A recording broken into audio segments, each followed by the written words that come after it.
It's just you and me right now, Bruce. They'll be on their way in. Welcome, Bruce.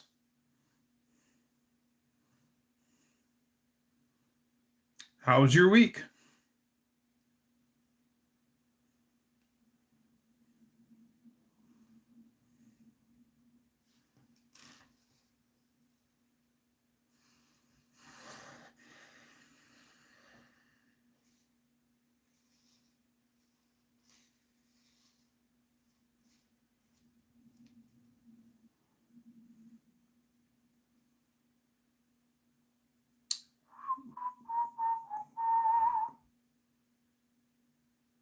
Trying to sell your Moroso air cleaner. What color is it? Is it gold?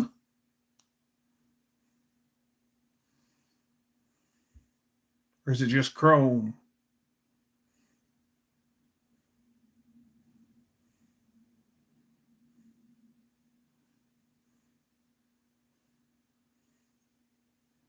There's red, blue, gold, chrome.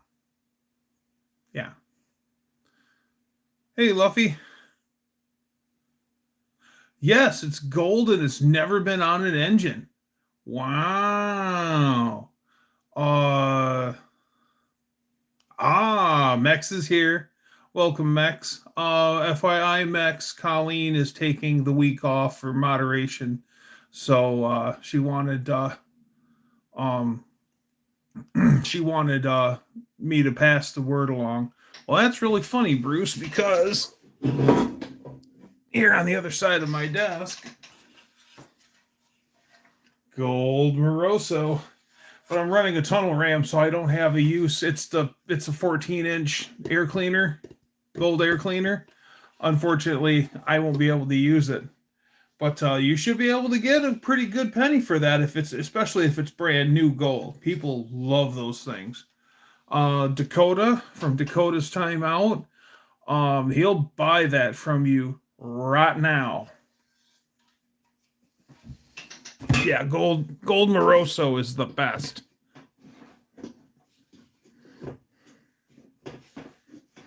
Bring on the trolls. Here, here.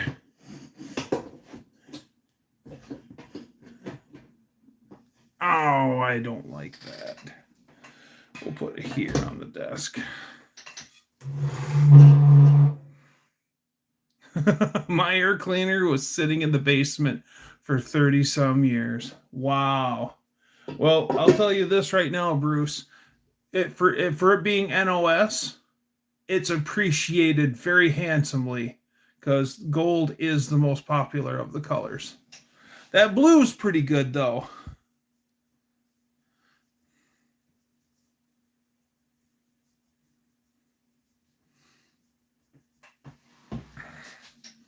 What I want to find is a couple of the gold Moroso 10 inchers and see if I can use two 10 inchers on my tunnel ram. Because I think I painted my engine Kubota tractor orange, and so I think my gold cover, my gold tappets, and the orange are gonna go together nicely. It's gonna have bare aluminum heads, a polished intake, a polished tunnel ram, and polished water pump housing. So I think the silver, the gold, and the orange is going to go well together. When did they start making them and when did they quit making them? Good question that I can't answer, Bruce. I don't know. I'm not privy to that information, so I won't even speculate. Hi, Tom. Up to 721 subscribers. Congratulations, Tom. Keep up the good work.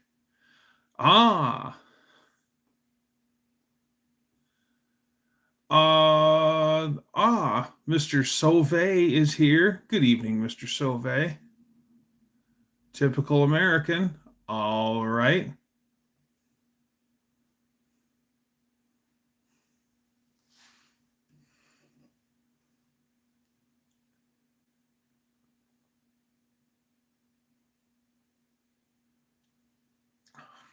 Hello, Beth Lee. How are you? Good to see ya.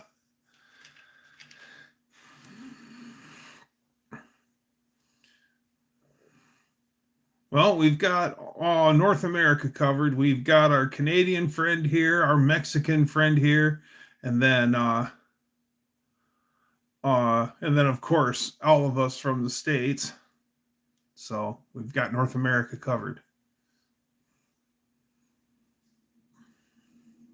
Maybe one day I'll get all the Canadian providences here. Hey, Tom's here. Hi, Tom. Good to see you. New guy's guitar. He's our resident musician.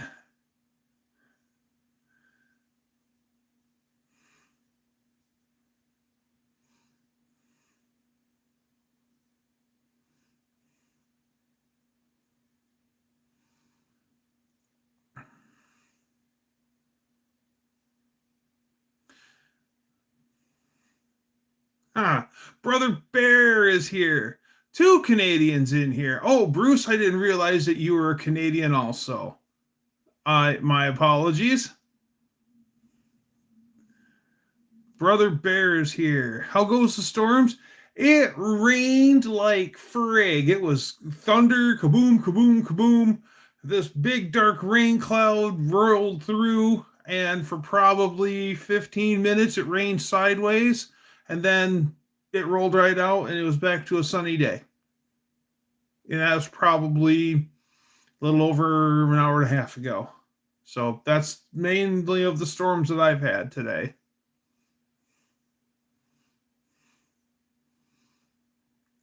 I've been wanting to move to the U.S. since my 20s. Well, come on over, Mark. You can stay at my place. my my family are displaced Canadians. My lineage, we came from Quebec in like 1860s.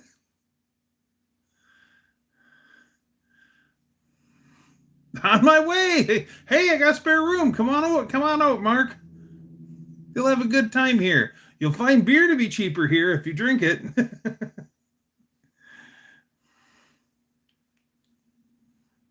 Oh, Casey's with us, visiting with the family. All good. Don't dare me. Oh, that's from your farm, is Quebec? Okay. Yeah, my great grandfather was told by his father that he turned 18 and he says, don't move to America and don't get mixed up in that civil war they've got going on. And that's exactly what he did. He moved to Michigan, and he enlisted in the Army. And he was part of an engineering unit, and he built bridges in the South. Him and Forrest Gump have something in common. They were both shot in the buttocks. Kentucky is beautiful too. It is beautiful. Yes, I will have to agree. Please make Brother Bear a mod so he can fill in. I second the notion. Let me see here. Where are you at, Brother Bear? Where are you? Where are you? There you are. Oh, Bear Rose. Add as moderator. Standard moderator. Boom! Brother Bear's got the upgrade. All right. Giggity, giggity, giggity, giggity, giggity.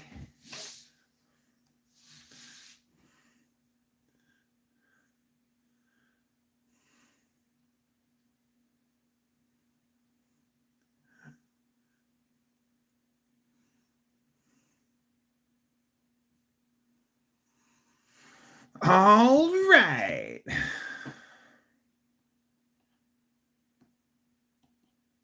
Botox shot, or I don't know. There's Rotax. like goes in snowmobiles. Well, this is not a horizontal live. We'll do one next week. How's that sound, Dutch Meister?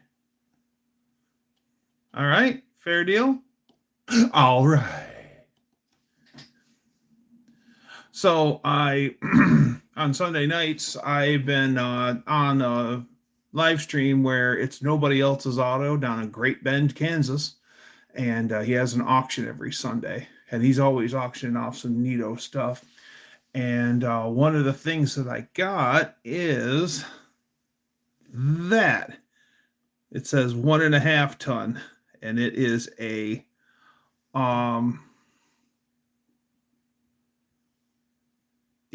a license plate topper for some state, declaring what the tonnage of the truck is, like a grain truck or whatever.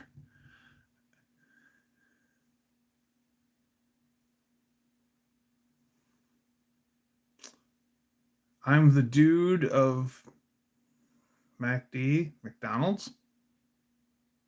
Nah, not the dude of McDonald's. I'm a Burger King man. It's an honor. I will do my best from this phone, easier than the PC, but I am out and about right now. Hey, do your best, Brother Bear. I've heard this before, says Dutcheroo. Burger Fling, yes. There is, believe it or not, in Mantoon, Illinois, there is a Burger King restaurant that is not affiliated. D-Man, what's happening?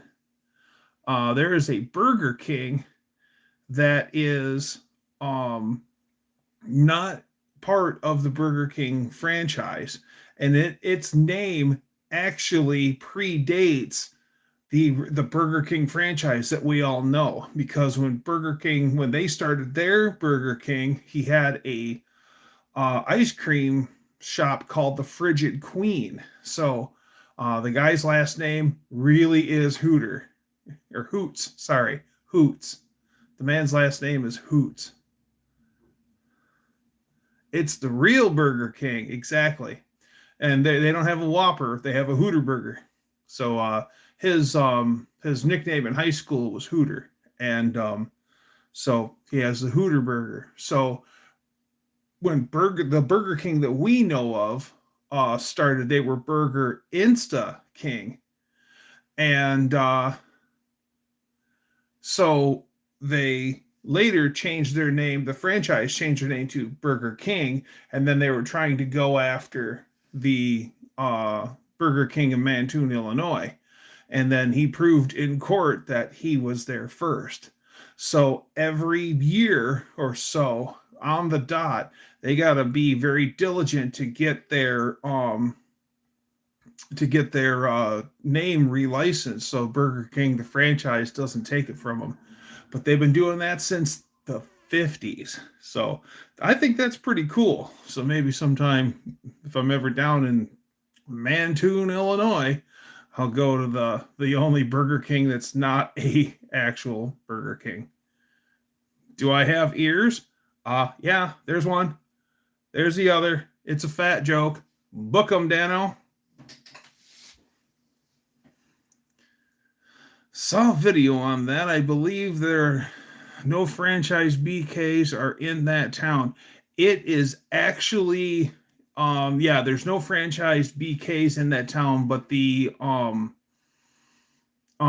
closest one is not far away. There was a Burger Queen also. I'm sure there was.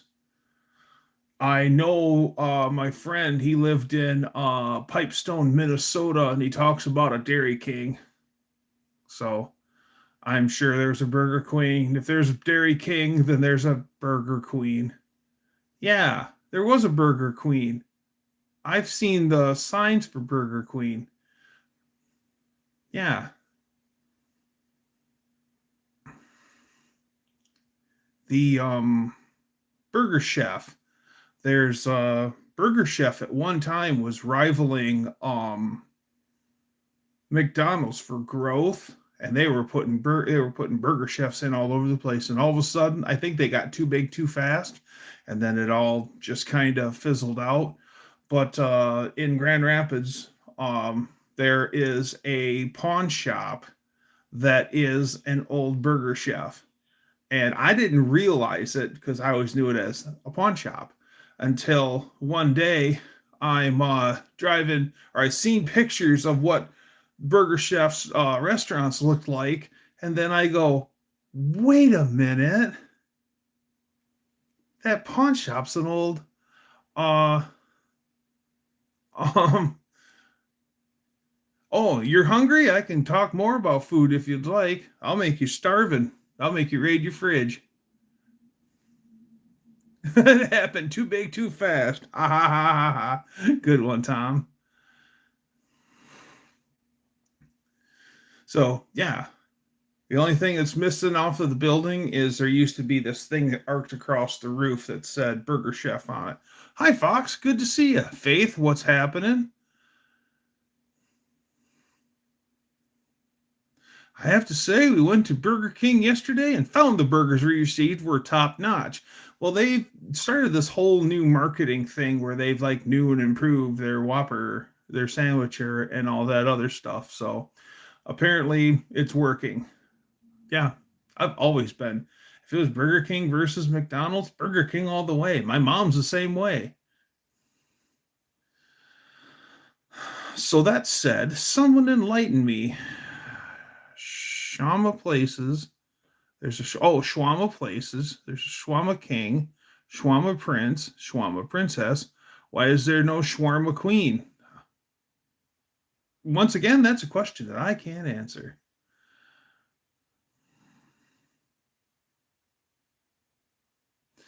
Well, they the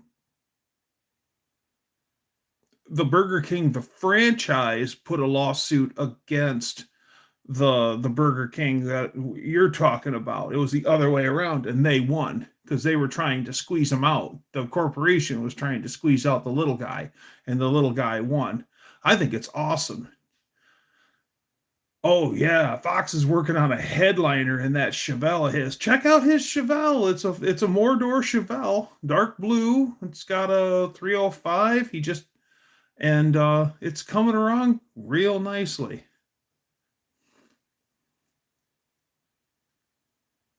Wasn't it Shawarma Queen or was it Dancing Queen?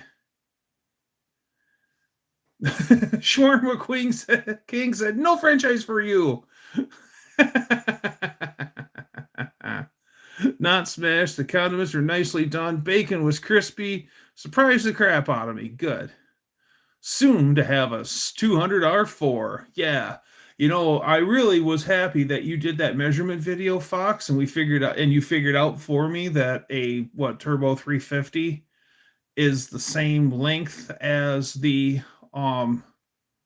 as a 200 R4, because now I'll probably, hi Kim, good to see you. I'll probably try to find a 200 R4 for my nephew's Nova, because I think it's just got a turbo 350 in it. And I know that he wants some overdrive.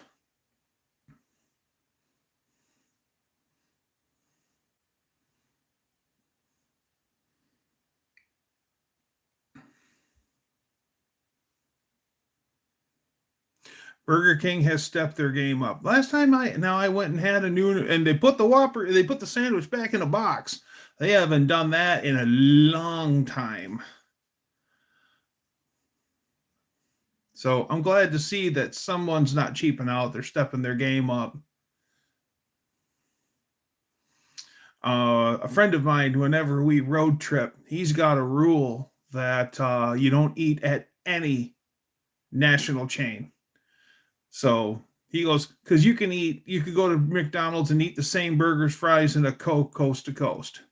And he goes, that's just unimaginative. So he's like, we're going to stop at, Rosie's restaurant, and then, catch lunch at Stan's Bar or wherever. And I found that that's way more enjoyable. Taking a break from sorting out the taillights on the 85 Bronco 2. Oh, hey Mohawk, what's happening? Turbo 350, aluminum power glide, 204 all 28 and a half by 29 inches long. Turbo 400, maybe, maybe not.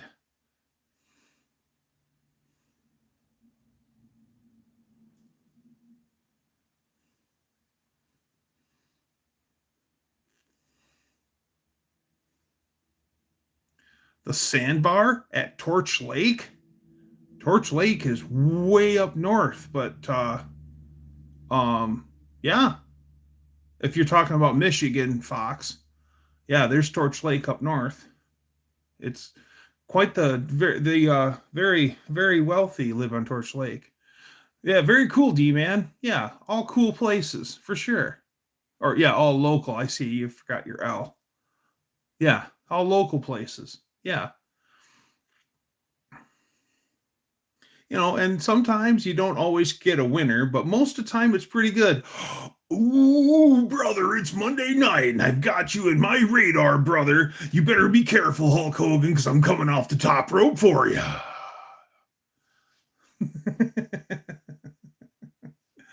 Hulkster, what's happening, brother?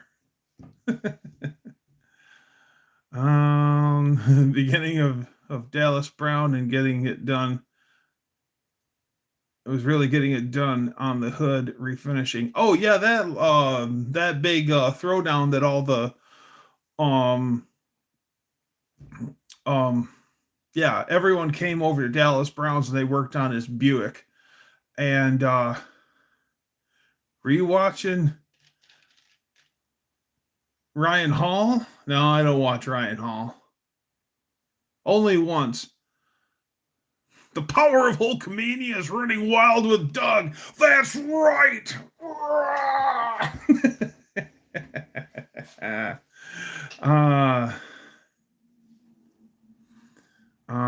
It's the way I am. I haven't been in a fast food restaurant over 15 years now, and it really helped with my joints. Well, I bet it has. Indeed, Torch Lake, Michigan, great lake to vacation at, but the word is out, and now it's uber expensive to rent a lake house. Yes, Dougomania, DougsterMania. Get it right, D-man.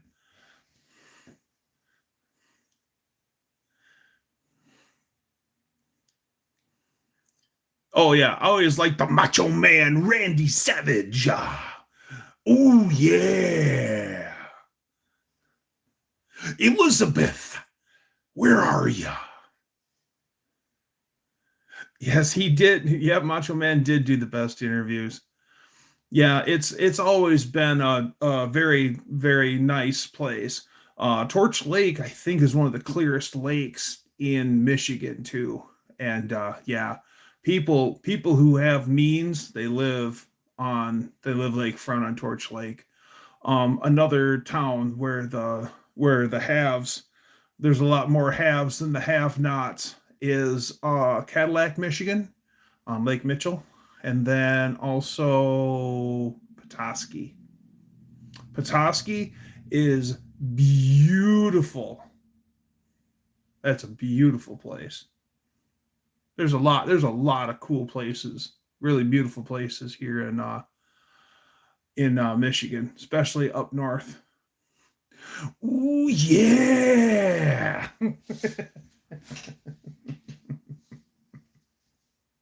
For you see, Hulk Hogan, I am the cream, and the cream rises to the top.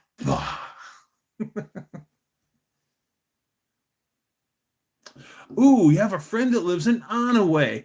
Okay, there is a steel company in Onaway, and I can't think of the name of it, but it's something Ironworks.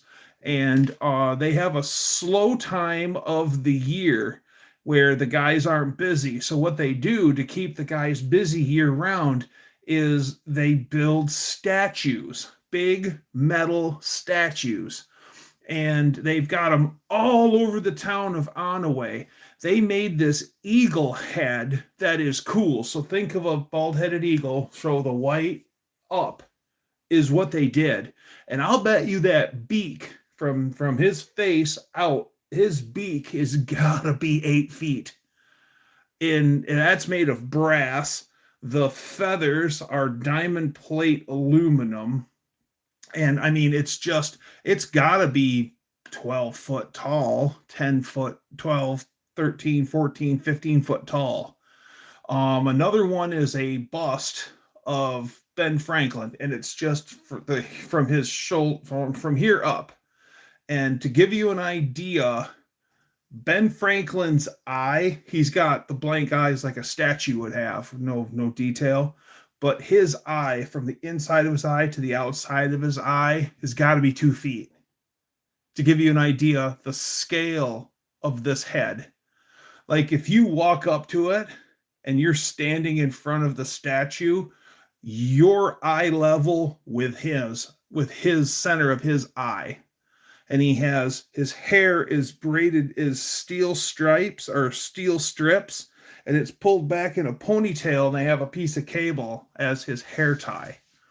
And then another one that's way cool is they have the Lady Liberty's arm, and she's holding the torch, and you can see where they've actually lit it up.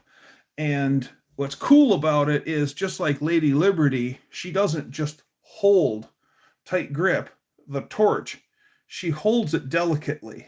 So there's actually space between her fingers and everything. And that statue's the same way. And they have that on a trailer. It was made in Alpena. No, I think it was made in Onaway by that ironworks place, because that's where all the statues are. If you drive through Onaway and you go to Moran Steelworks, that's it. Moran Steelworks. That's where all the statues are. It's all around Moran and then downtown Onaway. There's also this enormous butterfly that they made out of metal. It's way cool. At least I thought it was made by Moran Steelworks. Maybe D-Man's right and I'm wrong. Was sculpted by Tom Moran of Moran Ironworks, and it debuted in Onaway's 4th of July parade in 2000. D-Man, thank you, sir. All right, I got educated. Okay.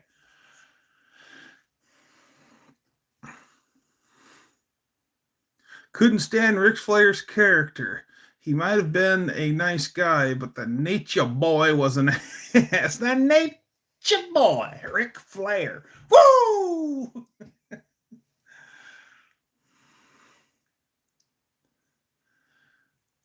Fun fact, the all-seeing eye on the back of the dollar is Ben Franklin's eye.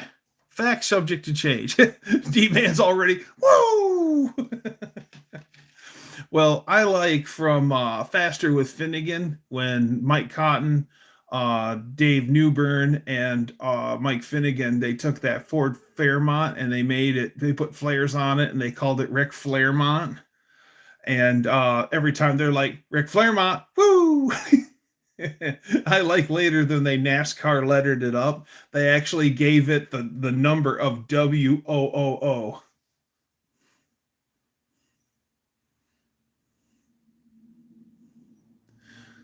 That's way cool, D-Man.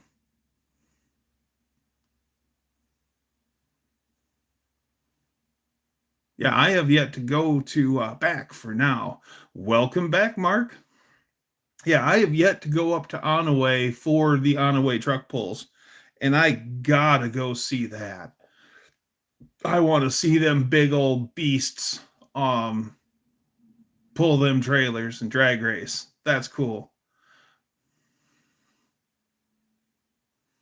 Hey, Mark, what's happening?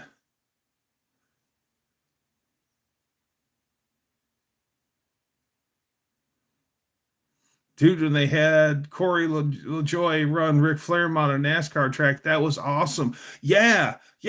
Not only was it awesome, but Corey was hanging that thing out too. I was in Michigan a lot in the early 90s. Sweet. Me too. Funny, I never left. When I was crazy young and strong. Just woke up. Well, hope you had a nice nap, Mark. Yeah, that was really cool. I was impressed on how well those guys did on all of their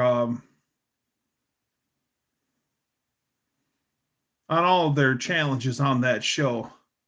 Truck and tractor pulls. That's a sport that doesn't get a lot of attention, but it's cool. Yeah, Danster, what's happening? But them pulling the trailers, the doubles and the triples. Yeah, I can take it or leave it. I really like the drag racing. Used to vacation in Gaylord Grayling area. Um, Now if you were up in Grayling, you weren't on vacation on Uncle Sam's dime, were you? Because man, when they go up to play Army, man, you just don't want to be up there. It's crazy. We'll be driving through the area and all of a sudden a tank crosses the road. You're like, holy crap! Gonna break and rule and pour myself a drink, and it's you all's job to make sure I don't drink half a fifth.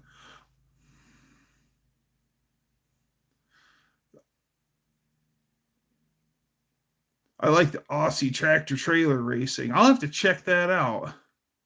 Can't wait till Braden moves in with me. Oh, cool, Faith. How's school going for you, Faith? Good, I hope.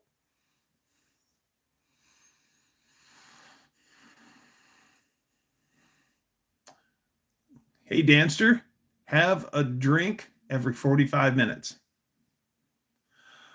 Ah, Levi, the fabricator extraordinaire. I seen y'all hunched up inside Dallas's Buick, welding away like a madman. I've trained at Camp Grayling many times, but growing up, we went there to canoe down the Ausable. Oh, yeah. Guys, if you want to go down a beautiful river, the Ausable is awesome. Yes, Fox has hit the nail on the head. The Ausable is awesome. And it actually gets to be a really big river. Yeah, the Ausable is cool. I've been down the Ausable when I was in Scouts.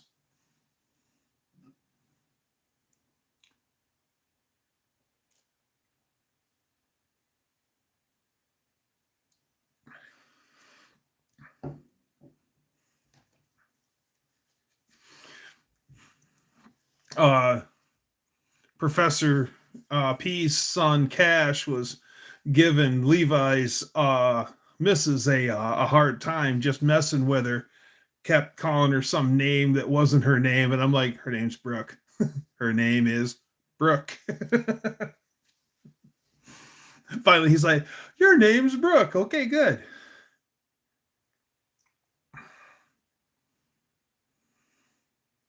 The hot rod tan pretty heavy by the time. Yeah, yeah.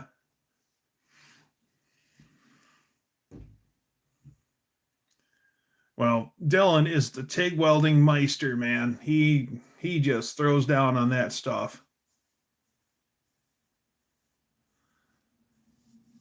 I didn't finish, but it's basically 90% done. Well, hey, that's that's still a valiant effort, man, because that's no fun. I mean, I've that's the second time I've seen you all balled up inside a car welded in a cage.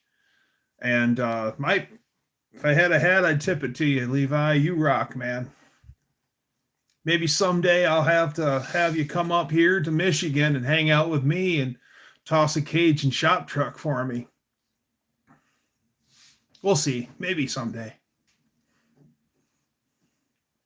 And ribeye will be on me for sure. And the Pepsi.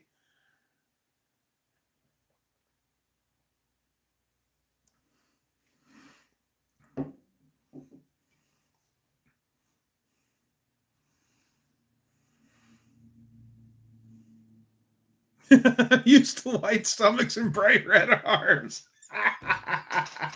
Ain't that the truth?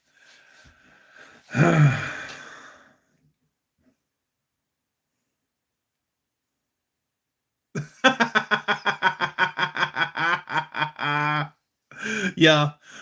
He couldn't. He didn't know who I was, and I told him, I go, you know who I am. Tell him I'm the free pop guy. Yep.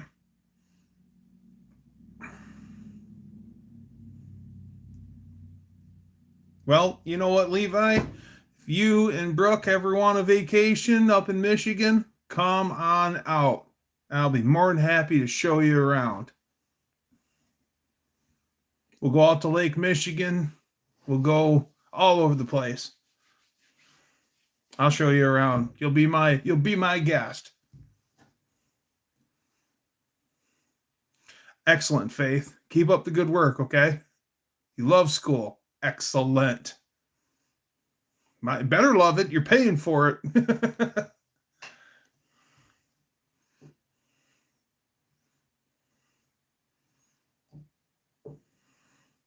Got to go cut the AC breaker back on at my place. Okay. See you in a little bit, Dan.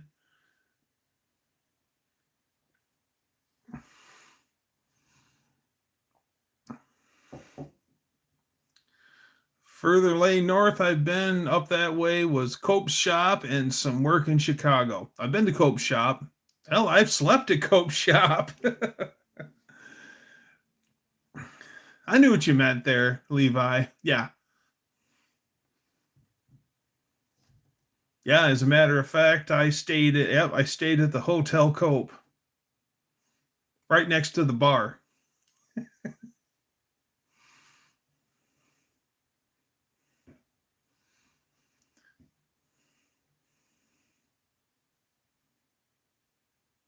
Tomorrow. Oh, you're going to do it tomorrow. My self-defense class.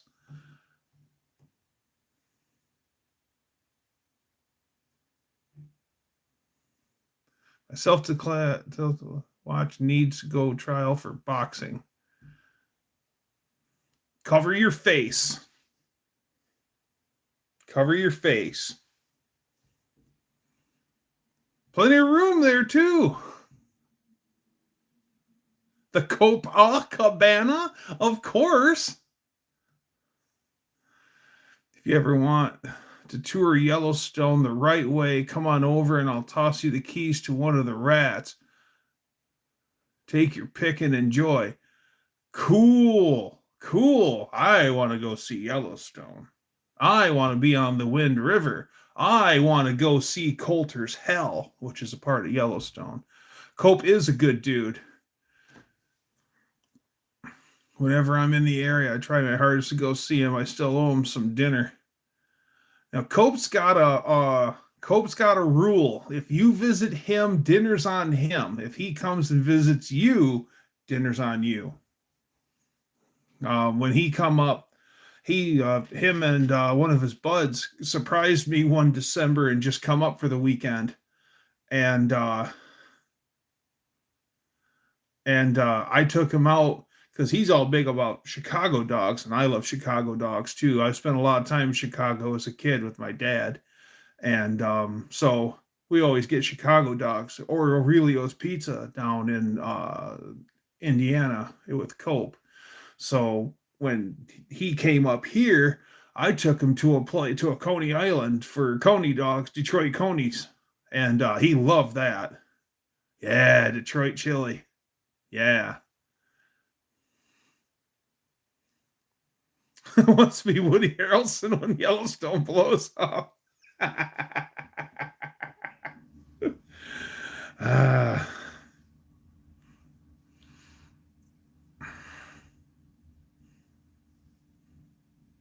Yeah, Detroit deep dish pizza. Yes, like Jets. Yeah, with the four corners, with the caramelized corners. That's good stuff. Now, Cope was all about it, and he wanted to try some, and he found some.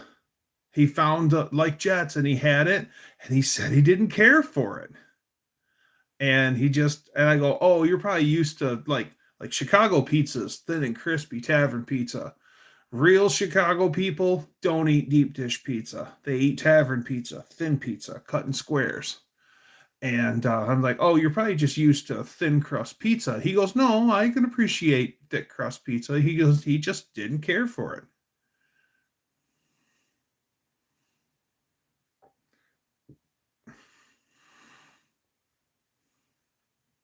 Yep. Yeah, there's a place in Yellowstone that's called Coulter's Hell. And back during the fur trade era, John Coulter was dispatched by fur trader Manuel Lisa, and um, he was told to go north from Fort Lisa to another fort, and I can't think of who he was dispatched to go see, but he went north through what is now Yellowstone, and he went through the bubbling tar pits and the steam jetties and all of that stuff. And this is the early 1800s, so John Coulter thought the only thing he could rationally come up with is he thought he was going through hell, and that's what he told people when he got there. And he went through hell. So yeah, geyser, yep. And that particular section is called Coulter's Hell still today.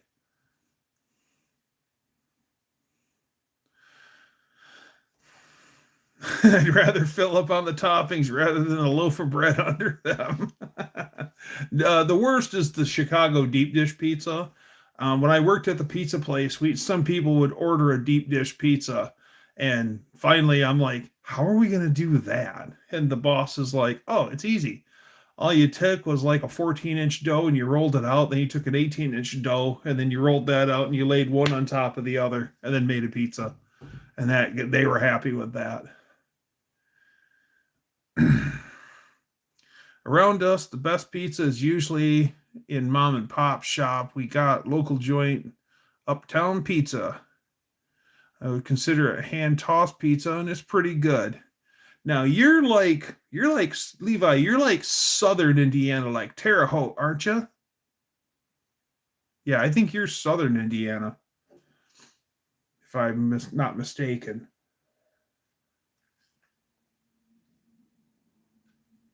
I mean, chain pizza places are good, but I'd rather go to the mom and pop's place anyway, just cause. We got a little pizza place down by the lake. I don't live too far away from a lake, and the little mom and pop's pizza place down there, they do pretty good.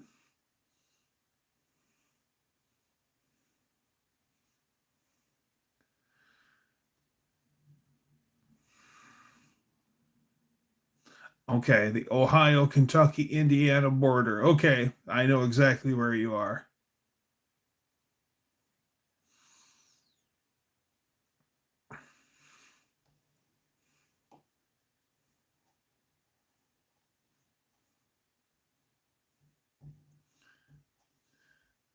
5 minutes from the Ohio River, 30 minutes outside of Cincinnati. Okay.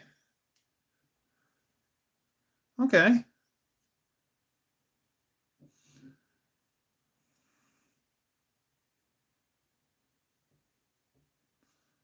Lots of canyons. Yeah, I want to check that out. If you're in West Branch, go to G's Pizza. Okay. Thanks for that, old Mac.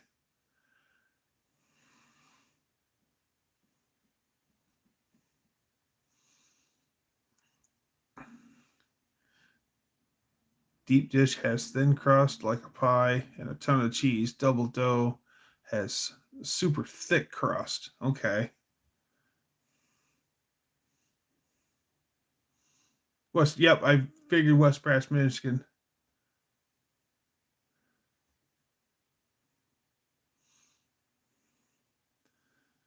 Happy Joe's or Papa Murphy's. Okay. Papa Murphy's, isn't that the take and bake stuff where they make you a cold pizza and you bring it home and you toss it in your oven? I love a stuffed crust. Here's a hack. I keep talking about it on Wilburn's Live, and I'll lay this one in your lap too. Most big chains won't do it, but if you go to the mom and pop's pizza shops, ask them for a dough ball, and they'll sell it to you usually, and it won't be that much money. Go shop, go get your favorite pizza toppings, and make pizza at home. Make yourself your own pizza. I'll guarantee you'll make a wicked pizza for way less money than you would if they made it for you. So, yeah.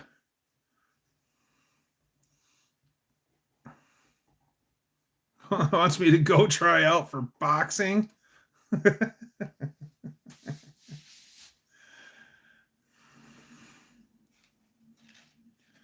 Where are you going and what are you buying for fast food pizza? I would probably go to a down home place, not a chain.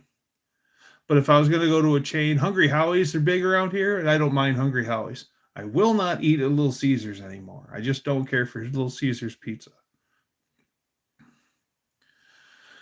Wonder if Domino's will sell a dough ball, or if they'll even still use them. I love Chicago pizza. It's all about the sauce. Yeah, I have to agree on that one. Yeah, no street fighting now. I don't think the major chains will sell you dough, because usually the major chains these days are getting their dough frozen. So usually they're thawing out their dough in the morning, and then they only have so much to bring to the customer. So I don't think the major chains will sell you dough balls. So if you're gonna go for a dough ball to make your own pizza, try the mom and pops places. They don't care. They usually make dough fresh daily anyway. And that's what you want anyhow. Pizza Hut, the dough is froze. They don't make fresh dough in store anymore. So that's huge right there. And Pizza Hut's like a gold standard. And that's like manufactured pizza. They make their pizza on a conveyor belt. I mean, the oven's a conveyor belt. Then again, Little Caesars is too.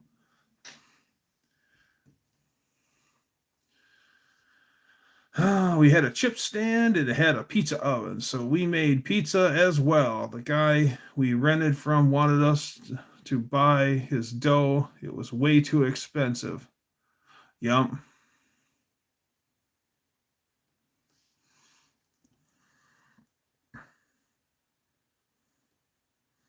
Oh, she can't be a street fighter because that's not how Mike Tyson got big. He was out in the streets being a criminal. Then they brought him in the boxing ring.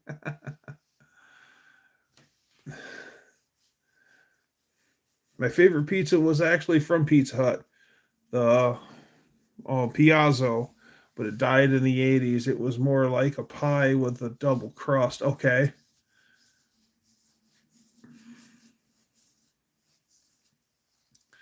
Domino's and Little Caesars are both born in Detroit.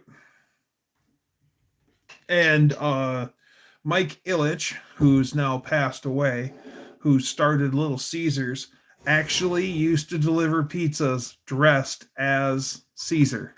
That was his gimmick. So when you see the Little Caesars guy, that's a caricature of Mike Ilitch.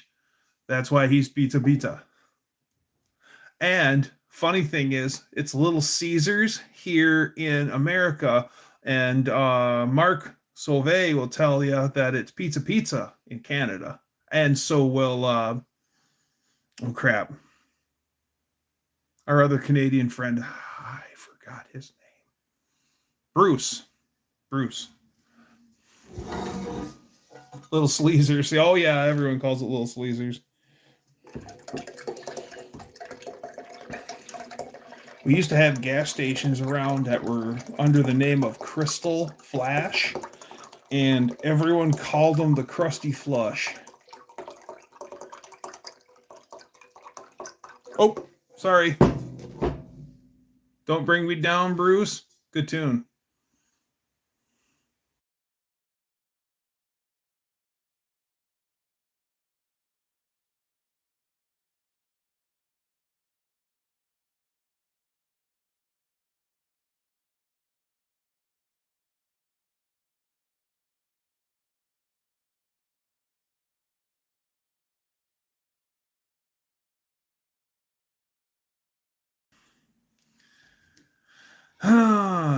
You got to get trained to be a professional fighter, which I have been trained since September of this year.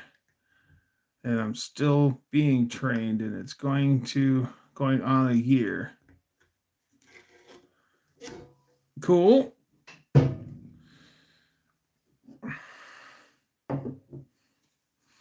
Definitely a good way to work out your aggressions, as long as you keep it in the ring. Oh, I've heard of Crystal Burgers, but I've never been to a Crystal Burger. And yeah, I love White Castle. Uh, one year, me and my friend JMO, we went to see 6% Recycled at Autorama, and we're on our way into town, and he's like, "Oh man, look, there's a White Castle." So we got a big old box of sliders, and we split it. And the next day, he calls me, and he's like, "Oh my god, all those burgers kick my butt. The next time I say I want White Castle, punch me in the mouth. Tell me not to do it."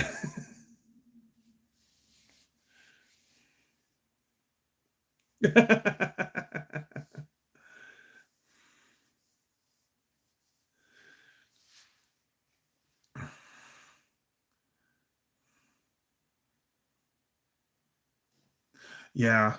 Uh, Boxers and divers are the ones that have the most potential for dementia later in life because of so many blows to the dome.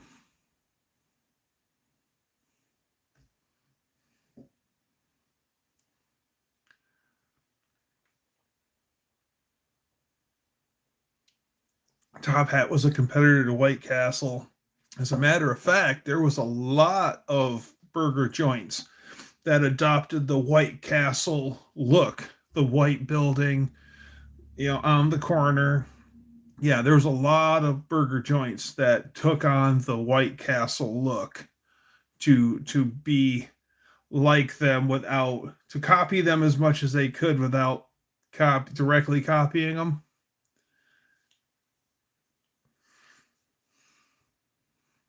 Top Hat was a cheap American beer.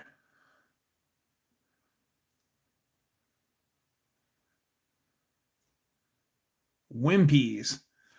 Never heard of Wimpy Burger. I've heard of Wimpy the burger character. I'll gladly pay you Tuesday for a hamburger I can have today.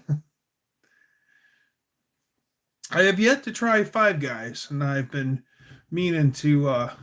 Maybe this weekend I'll take Lady Dougster up and we'll hit Five Guys just for fun, just to say we had it. One of my coworkers is all about the Five Guys.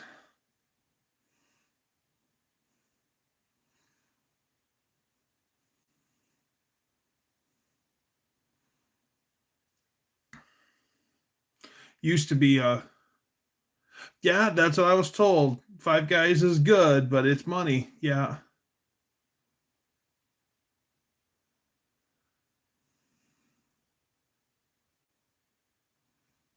Oh, it's Tim, Mark. Tim who works with me in my department. Highway 55 is good. Five Guys is overpriced. Okay. Say goodbye to $50. Whoa. Well, I can see that. Yeah. Five Guys is like a smash burger. Yeah, I've heard of smash burger. Okay. Say goodbye to $50. Wow. Okay. Huh. It's a treat. So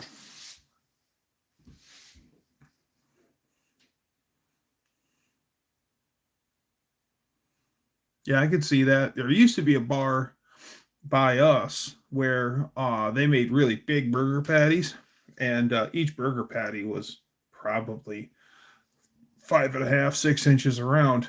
And their whole thing was they pressed their burger patties between two dinner plates. So they take a dinner plate and turn it upside down, and that little crevice in there, they take another burger in there and then press it between two burger plates. And that was kind of their little thing. But it was cool. Good burger. I'm so strong that no one can take me to the ground. In boxing, you don't do that. unless you're doing like UFC stuff. Steak and Shake is better. Steak and Shake does make a pretty mean burger. Me and Lady Dougster, and we both work night shift, every so often would go up to Steak and Shake for dinner. Well, in the morning, but yeah, for our dinner.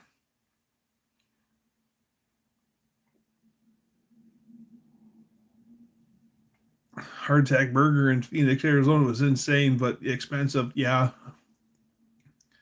I could see that.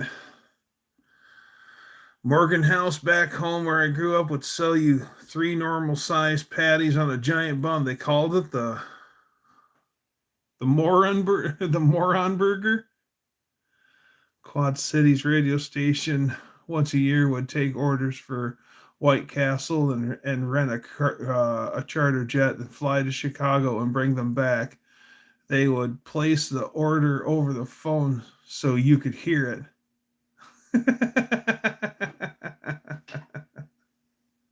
That's cool. They should smash the burger between 2 pounds of bacon. A lot of times there's bacon burger where you take bacon, cut it up real fine, and then mix it in with your burger and then make patties. Oh, the What No Way guy did one that I thought was pretty cool. He took strips of bacon and then he took hamburger and he did a line of hamburger down the strip of bacon and then he rolled them up as like a pinwheel and then he done those as burger patties. Now, doesn't that sound good? Yeah, it does.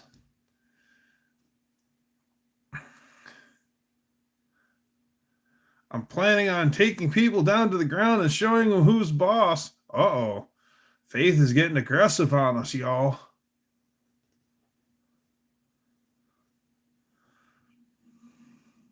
I think my record is 14 or 16 White Castles. There was a time when I would have pursued a record like that, but I ain't got nothing to prove no more. Yeah, I do enjoy grilling good burgers at home.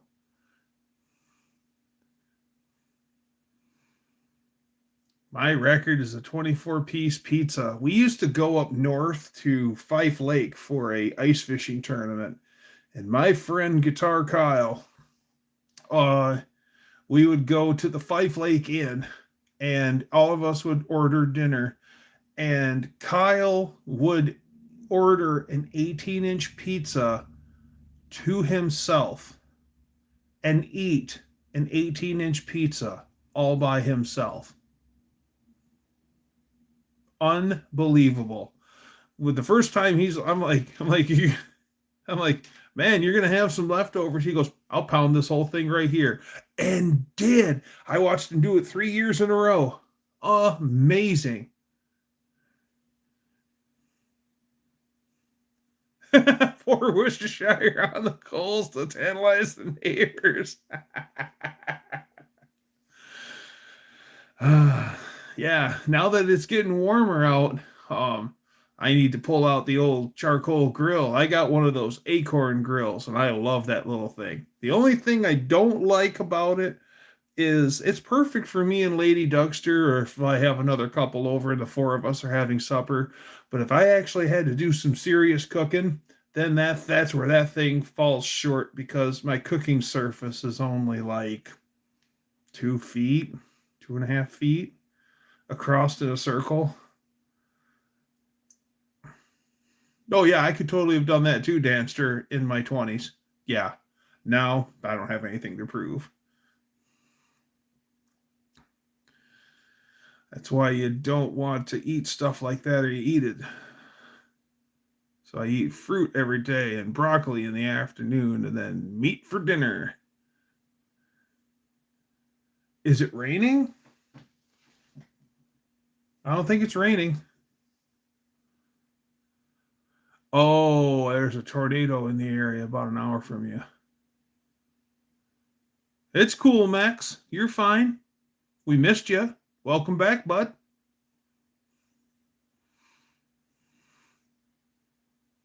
I had a whole boatload of my green grapes and red grapes. Lady Dougster's mom brought us a whole bunch of green and red grapes. And Yeah.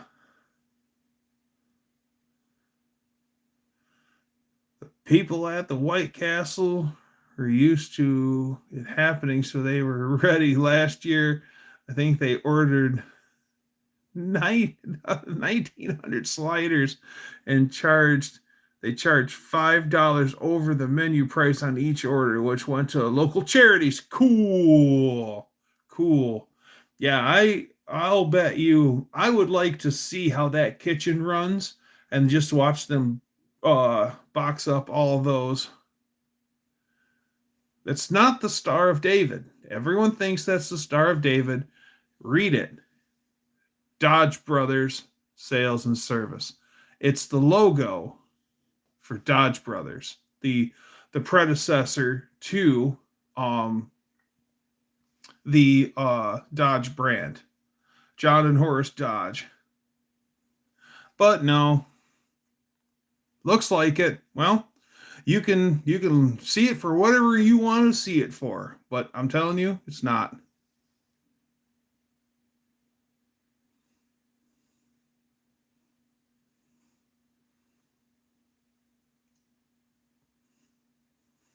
Yeah, unfortunately, that's because it's a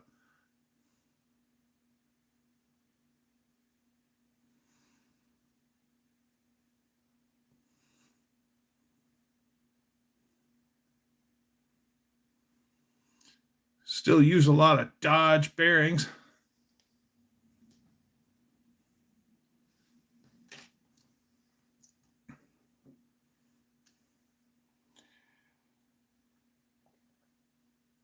Sorry to get a little curt with you, Evil Dad. I get a lot of people talking about Judaism and insults, concern to that and everything. And sorry, I'm just used to everyone using that as a point to get all insulting or whatever. So, my bad.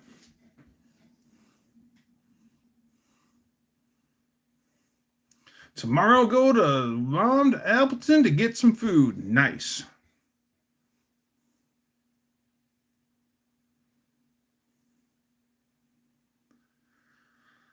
Did you see this comment? My current client died on September 29th, 1987.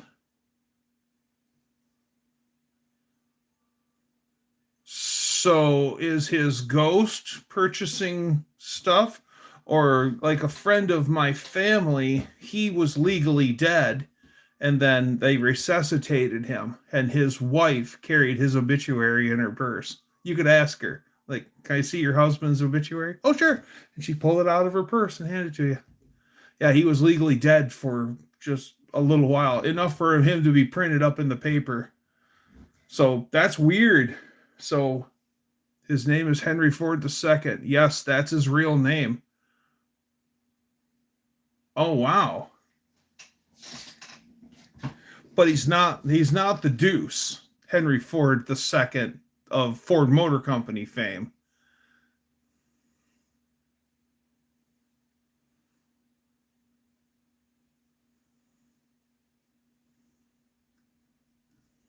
I had a neighbor that was named Glenn Miller. Oh wow. I just got off the phone with him. How cool. So the guy who died in 87 was the Ford Motor Company fame Henry Ford II. Okay. Yep. He just happens to be yeah, the last name of Ford. Like I went to high school with Glenn Ford. I used to work with a man named Karen Ford. Um I was on the swim team with Steve Miller, a Steve Miller, not the Steve Miller. Um,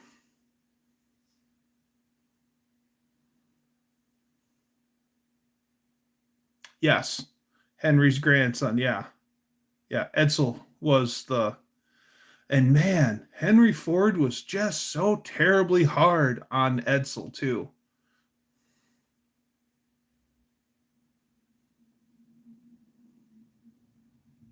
Yes, yes, there are Fords there are Fords here that are no relation to Ford Motor Company. Jerry Ford, President Gerald R. Ford, he's from Grand Rapids, Michigan, and I do not believe that he is any any relation to the Ford family, Motor Company family. What about Stevie Ray Vaughan? Braden, you mean him? The man himself, Stevie Ray Vaughan?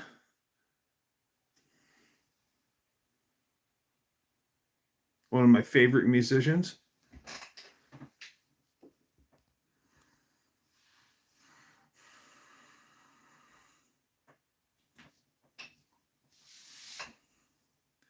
Spent the last 2 days helping supervising my nephew put brakes on his 2006 Nissan 350Z convertible. It would have been done in a day, but he found a bad caliper and had to order it. They are a fun car. They are a fun little car. I've always liked the Z series cars. One of the guys I used to work with, he had a 327 Chevy stuffed in a late 70s 280Z, and that car was actually pretty zippy.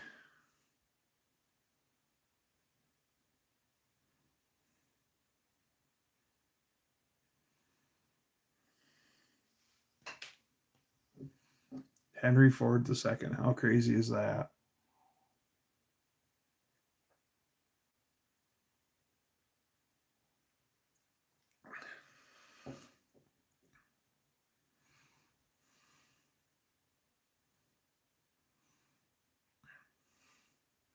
My father had a 1976 280Z. It was a two-seater by design. My roommate in the late 90s, he had an 82 or an 83 280ZX. And it was black with a red interior, and it was I think that had a sorry ass back seat in it, but I don't think anyone would want to sit in it. But that was inline six. I think it was fuel injected. Yeah, it was fuel injected. It had the power windows, power locks, T-tops. It had the digital dash in it and digital tachometer and stuff. That car was fun. I loved driving that car. I'd make excuses just so I could take his 280ZX out. Then it was a 2+2. Okay. My son-in-law is cooked for Ted Nugent and Muhammad Ali by request. Wilburn, welcome.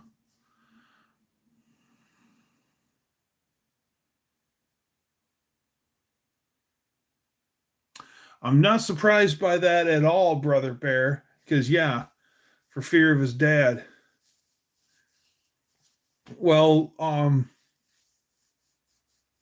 when Henry Ford was viewing all of his investors as parasites and he wanted them gone, so he dreamed up a plan where he was going to start another Ford Motor Company, and he was going to design a new Ford car that was half the price of a Model T, and the Model T was already the most affordable car in America.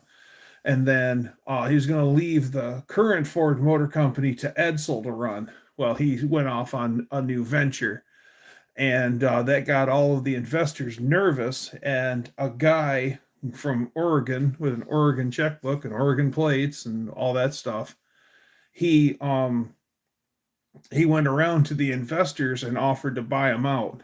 And the Dodge brothers started with a $10,000 investment, $7,000 worth of parts, because the Dodge brothers were a supplier and an investor. So $3,000 cash, $7,000 worth of auto parts, got themselves a stake in Ford Motor Company 2. The first Ford Motor Company that Henry Ford had went under, and it resurfaced as Cadillac, what Cadillac is today. Well, anyways, when that guy bought them out, They bought them out, the Dodge brothers, for $26 million. Not a bad return on one's money over a little over a decade, I want to say. And it ended up being that it was Henry Ford's crony, Henry Ford's checkbook. And when that Oregon guy had finally successfully bought them all out, he went to Highland Park and told Henry Ford that his little game worked. Henry Ford was so delighted he danced a jig around his office.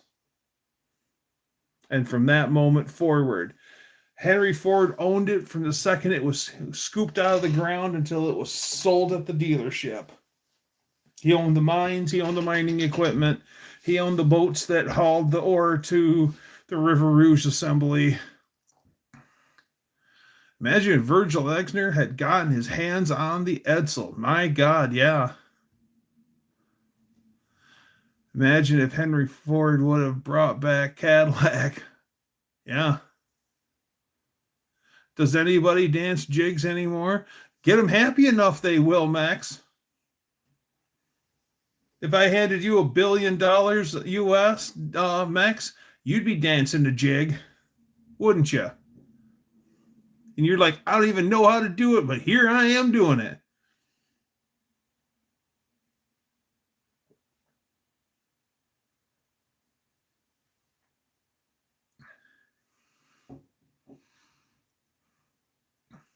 What's happening with Warner Brothers? I have no idea. Very true.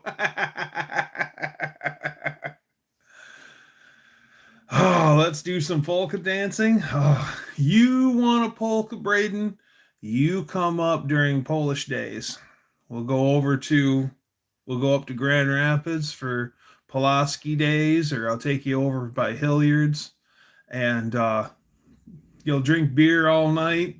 You'll dance the waltz, dance the polka, eat pierogies and glumpkies, and yeah, you'll have yourself a good time. Oh yeah. Yep, you're right. He says right at the end, "I'll dance a jig," and he did at the end of that movie. Last Boy Scout. Yeah, Last Boy Scout.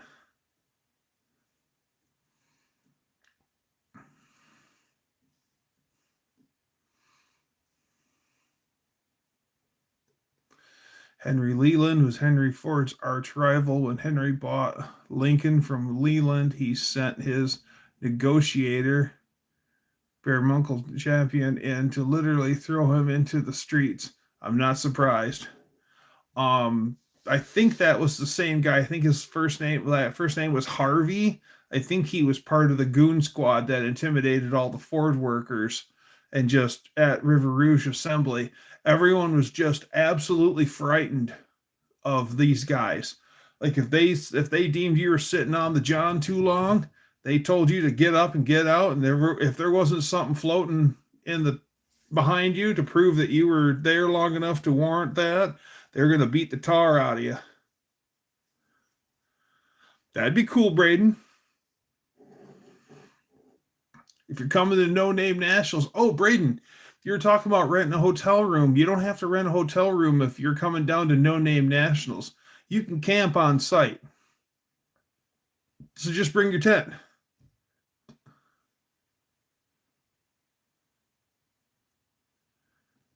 Whoa, whoa, whoa. Did you say Pulaski days? Around here, that means a totally different thing. Well, what does it mean from where you're from? Because up here, it's Pulaski days is like basically it's celebration of being Polish. All the Polish American halls are open, serving traditional Polish food and polka bands and waltzing and dancing and food, and oh, it's a good time. It's a good time.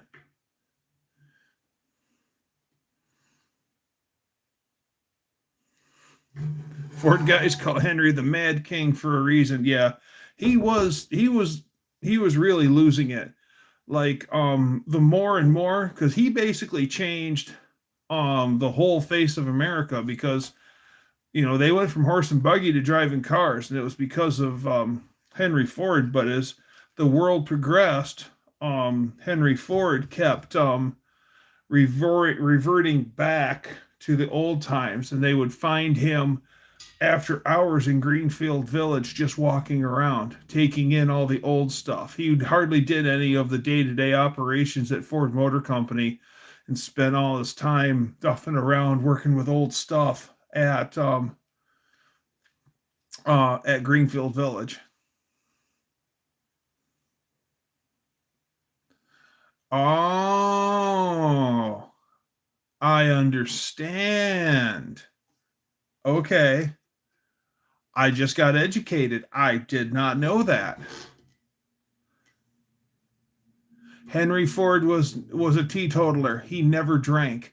As a matter of fact, he was such a staunch teetotaler that even when Edsel Ford had stomach cancer and was dying because of it, Henry was still never let up on him. He still just was after him and told him if he didn't drink and eat good food, he wouldn't have these problems. And he went as far as to let himself into Edsel Ford's home as Edsel's an adult with children of his own, and would go in and use his cane and smash his liquor bottles because he didn't want his son drinking. He was terrible to Edsel.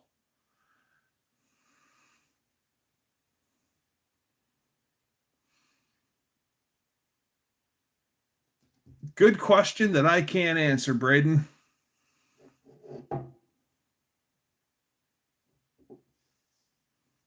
Henry Ford was a weird individual, for sure. All right, I'm going to pour myself some water.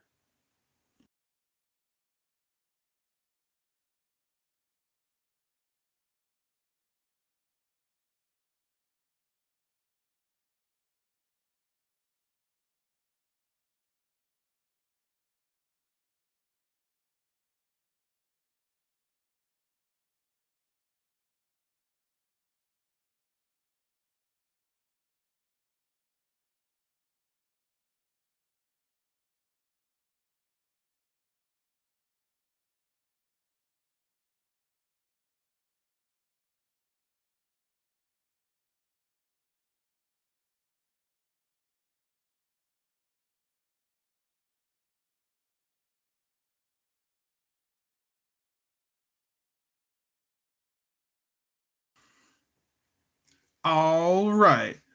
Glug glug glug glug glug glug glug glug glug glug glug. Don't do that. You'll make Mex want to go pee. That's the whole reason why I mute it.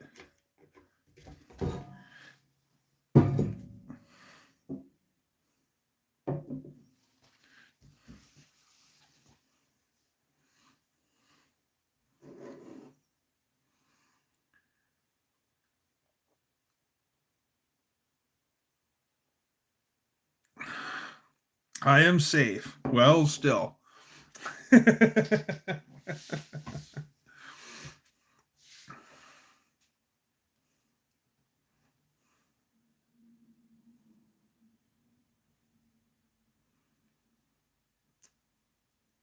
Well, over 100 years ago, there were EVs. Like you had the something magnetic and the Detroit electric car.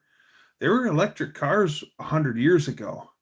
And then that was at the crossroads where we decided that what were we going to do? Were we going to go with stored energy, which is batteries, or portable energy, gasoline?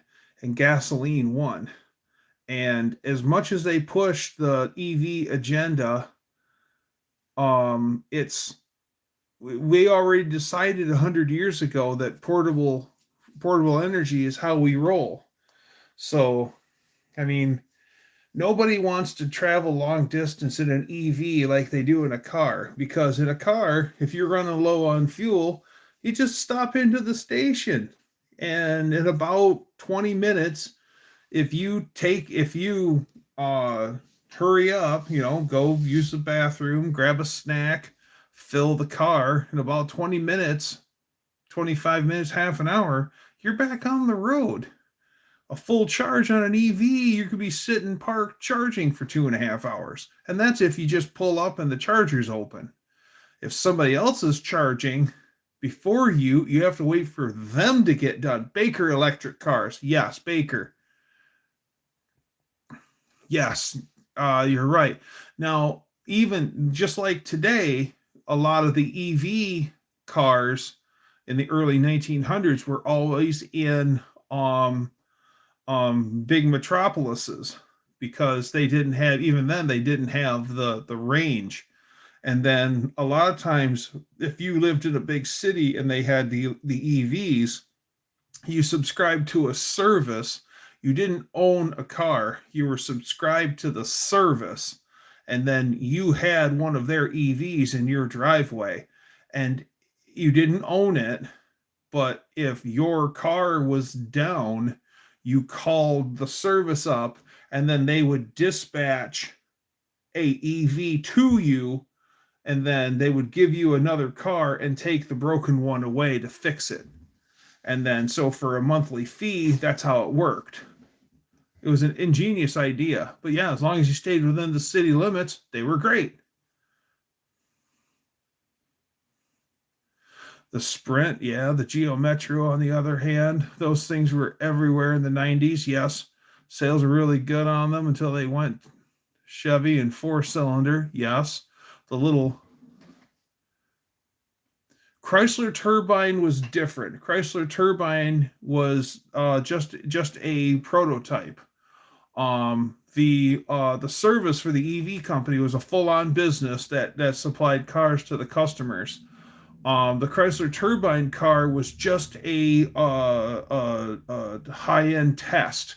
So they found volunteers that wanted to drive the car for a month, and then they brought the cars to people. And yes, there was people on hand to help you work through the car, how to use it if you had problems. But once again, you didn't own those cars, but after a month, they took the car away from you and that was it.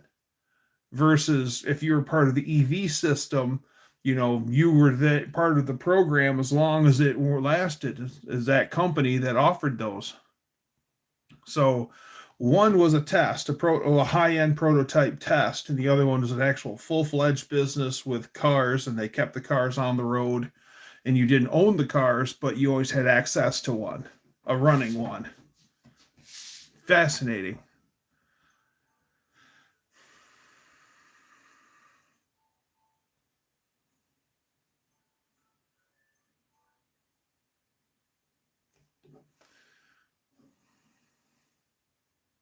Me and a friend took a 3-cylinder Geo Metro engine out by hand because we had to take the engine out of his Metro, and the jack, the cherry picker cylinder was dead. It wouldn't pump up anymore. We put fluid in it, and it just gave up the ghost. And he's like, I need to get this engine out. And I go, well, I don't know what to do. And he looks at me and he goes, we might be able to pull it out by hand. It's small enough. Like a snowmobile engine, I say. He goes, yeah. So we got it all undone, and we pulled it out by hand. It wasn't easy, but we did it, him and I. Yeah, we sat on the bench of the shop.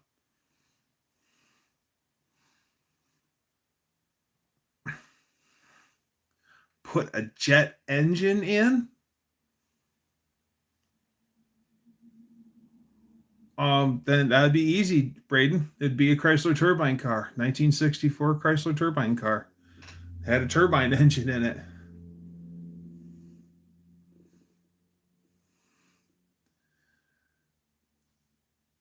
My grandmother's neighbor had a Baker, 1919 model. As a kid, I watched her drive by. All you could hear was the tires on the pavement, like two bicycles rolled by. I remember thinking, that's weird.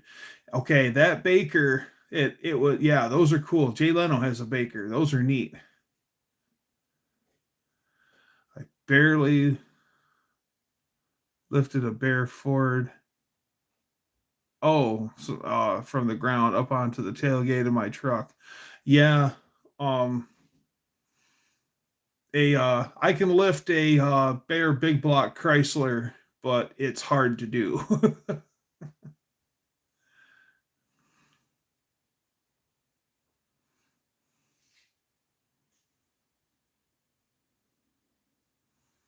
Only one easier is an air cooled VW. Yeah, yeah.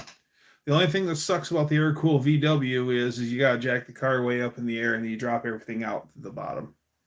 But it still isn't that hard.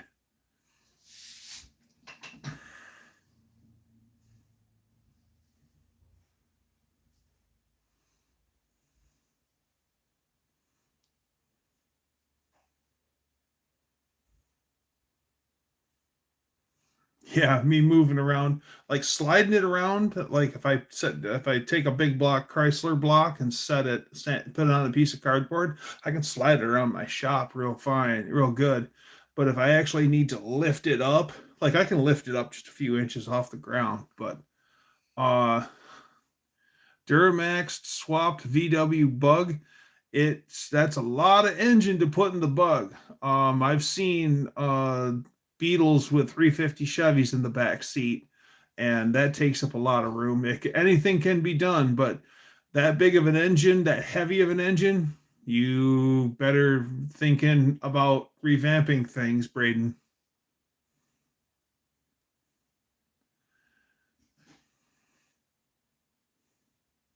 Yeah, that Baker's a cool car for sure. And the interior, if it's the one I'm thinking of, Jay Leno has one. The interior looks like a living room, and really, you can hardly tell which is the front and which is the back of it. And it has curved glass in it, and this beautiful carriage. It looks like a carriage, and it has this really interesting like tiller steer on it too. That's so cool that you actually got to see one running around the roads, Mohawk. That's cool.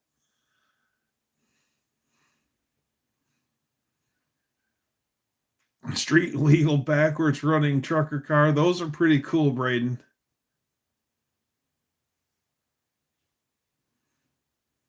The front looks just like the back. Okay, yes.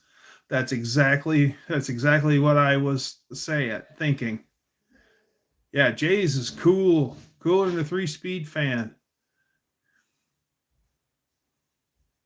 Yes, that's what I was trying to talk about, Dan, was the tiller steer.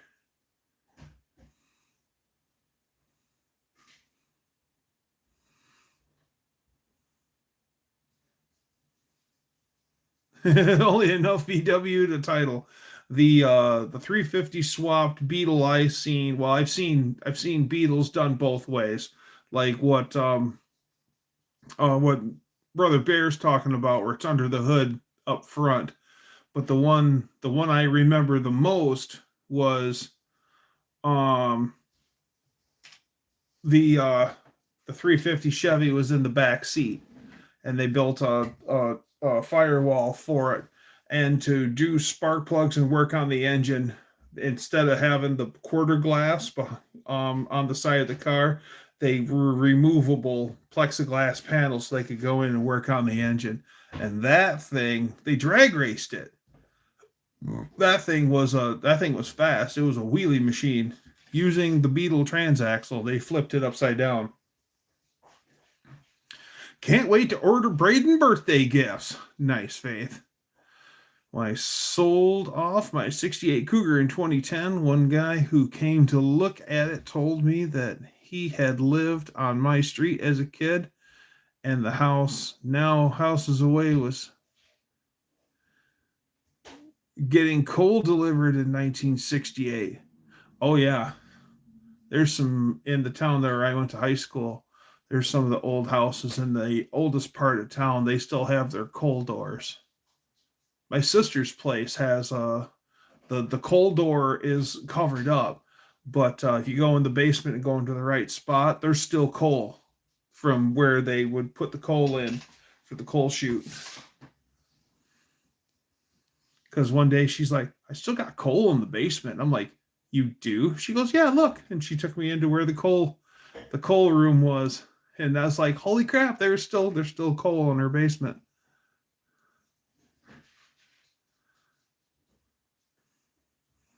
Storm's rolling in now. Batten down the hatches, Turbo Tom. Does anybody like cougar girls? Cougars for me are in their 80s now, Braden. They're in their 70s. No thanks.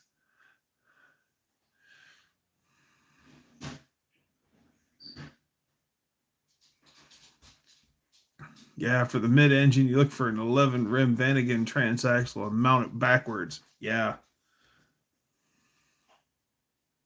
Interesting how you can take a transmission that's supposed to sit this way and then just flip it over and run it the other way. It's crazy that you can do that, and it happily does it. Smokey Eunuch, back in the day when he was running Hudson's, he had a whole idea where usually the race cars, the right rear wheel was the one that delivered the power to the road. And for whatever reason, Smokey wanted the power to be delivered to the left rear wheel. And then he ended up taking a Hudson engine and making it run reverse rotation.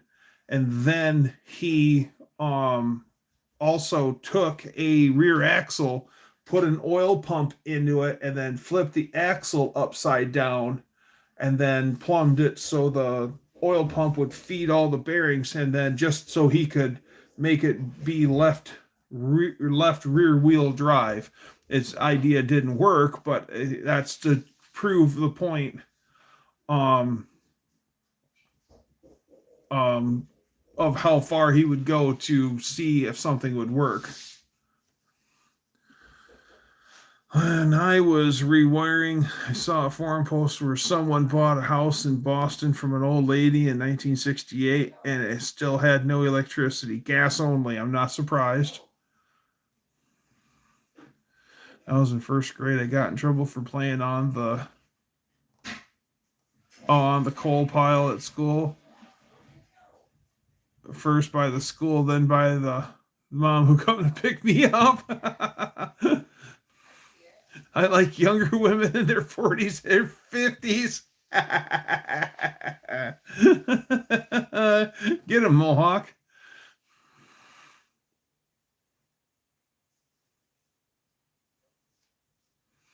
That George Bell hand drove. Oh, Braden, Barrow's Garage. He's him and his dad have built and run monster trucks for years. Used to run circuits with them and all sorts of stuff. Yeah, go check out his stuff.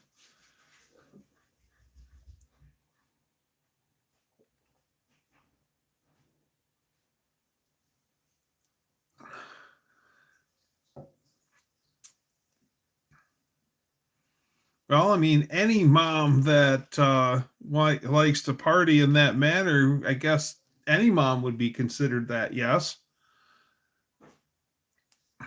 Are you looking for a Corvair transaxle? The Corvair turns counterclockwise when you mount them backwards. A normal engine works. Is that Corvair transaxle, is that a manual or is that the Power Glide automatic? Because I might have somebody who wants the if it's a 4-speed, I do know someone who wants a 4-speed. Then the next question is, are you coming to No Name? But I'll have to be certain that that this person wants that Corvair 4-speed.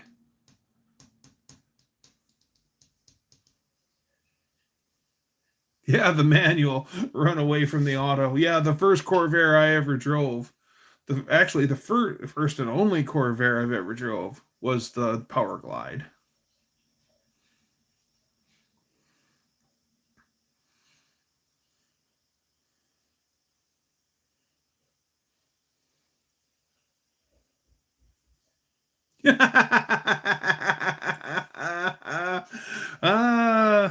Mohawk is out spitting the facts.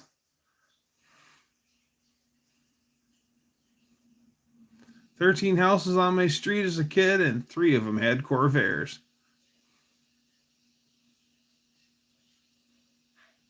I would break a clutch. I don't know how to drive a stick.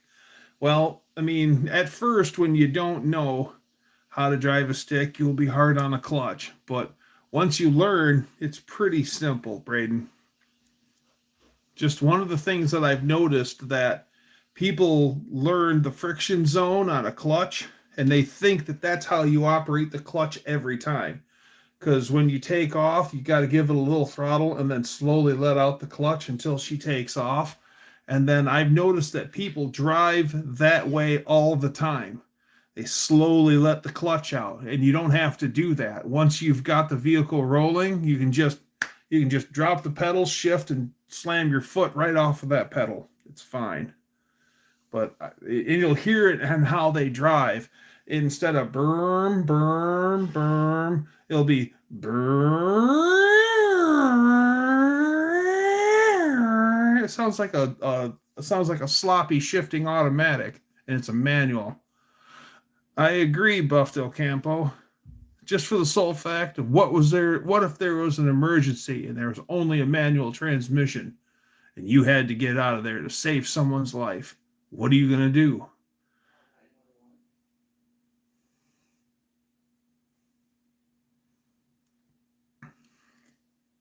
Yeah, manuals are no big thing once you learn how.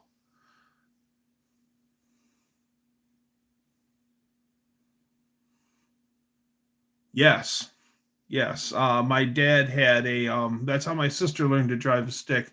My dad had a 90 Dodge D150. That was a heavy half truck and it had a granny low 4-speed in it. And yeah,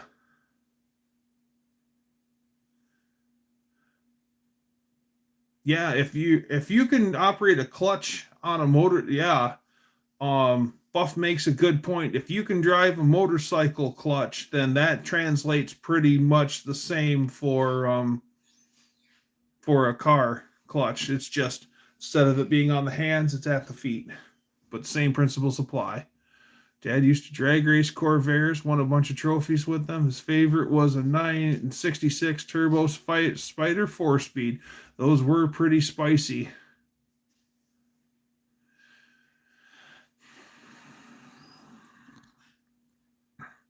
FYI, the clutch on a 5-speed 2.2 84 Charger doesn't do well when racing and power shifting on Woodward and Telegraph Road.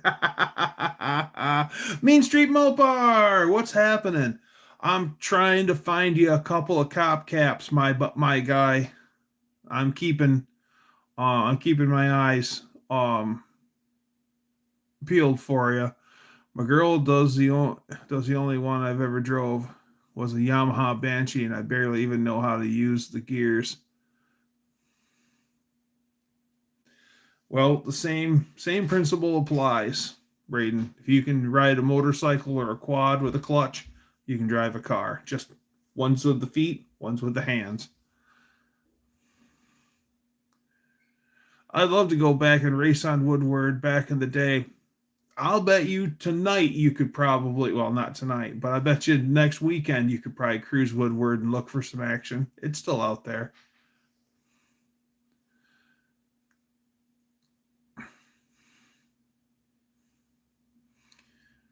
Well, if it's like that at Braden's house now, then a few hours it's going to be like that here.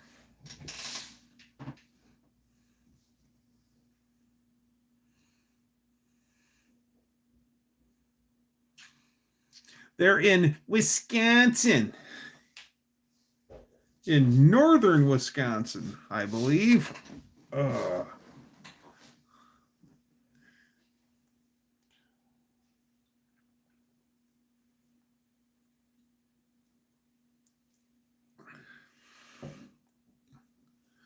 How's the shop truck coming along? Not too bad. Last thing, I found a guy up north of me. I found 3 things. One guy has 2 of them. I just noticed. I was looking at Marketplace. The guy has a crank girdle for a 440 Mopar for sale. And I'm gonna pick that one up. And then he also has a B&M flywheel or not flywheel. goes between the flex plate. He has a used B&M flex plate for like $60. They're like $170 new. So he's like an hour and a quarter away. So I'm going to cruise up there, buy that girdle and that flex plate, and then drive further up north to Big Rapids. And I'm going to buy some 15 by 10 slot wheels for shop truck. So I'll put some serious meats on those for when shop truck goes into drag mode.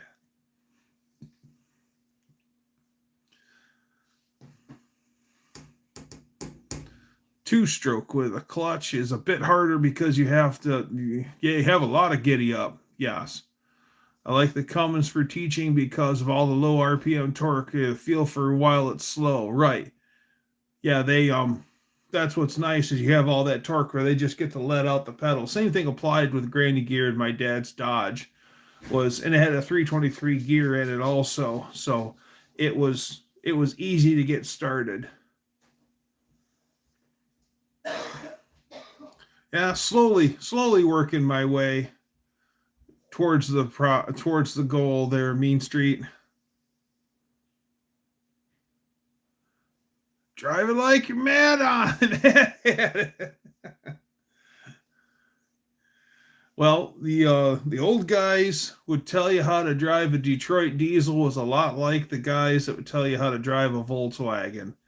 And it was an air-cooled Volkswagen. It was bonk your head on the cab, getting into it, slam your finger in the door, rake your shins, climbing into it, get into a fight with your old lady before you even go out to drive, and now you're ready to drive a Detroit or a Volkswagen. Drive it like you hate it. Slam your fingers in the door. Yep. Yeah, those old Detroits, if you drove them nice, they would use oil. So that was the number one thing with a Detroit diesel was if oil consumption was high, then the mechanic would ask you beating the crap out of that? Because that was what was happening with my dad. The mechanic comes to my dad in the late 70s. He goes, how much oil are you putting in that truck a day? And Dad said, I don't know, like a gallon and a quarter. And he goes, oil consumption's up. He goes, you beating the hell out of that truck? And Dad goes, of course not. I wouldn't do that. He goes, well, you should be. And that's when he learned you got to wind out those Detroits. A foot on the floor all the time. Some like it, some don't.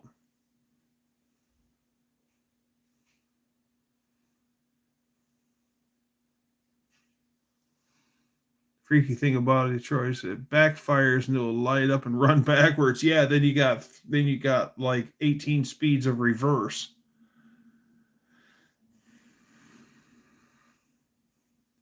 I had found a 10.5-inch aluminum flywheel for $125, but the guy won't ship. Of course.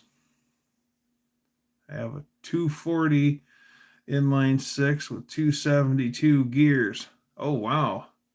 Well, those inlines are high revving engines anyway. You can just buzz them and they like it.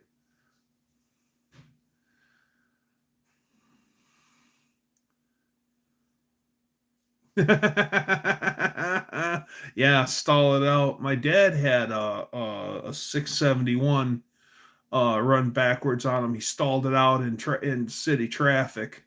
And this is back in the days of when my dad was a green driver and he had to hit the e-stop to kill the engine. And Dad, it's middle of the day, traffic's backed up from here to Timbuktu, and Dad's got the hood open and he has no idea how to reset this thing.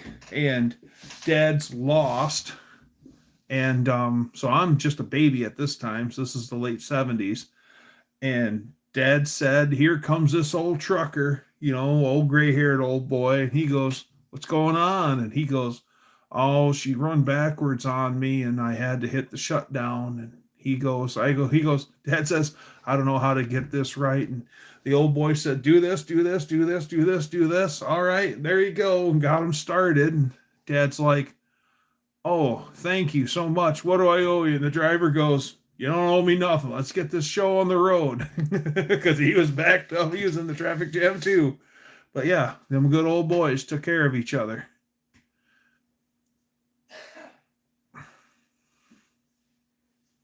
Dad has a funny story in Vietnam and Detroit, Deuce. I bet he does.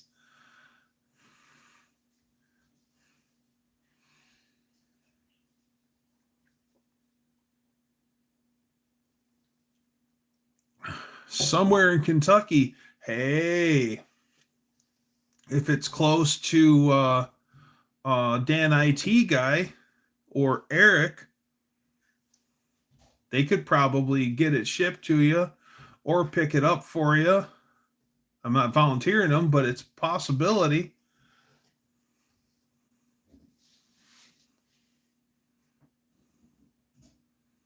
Now they help each other cut holes in the floors of their sleepers. That ain't nothing new, Dan.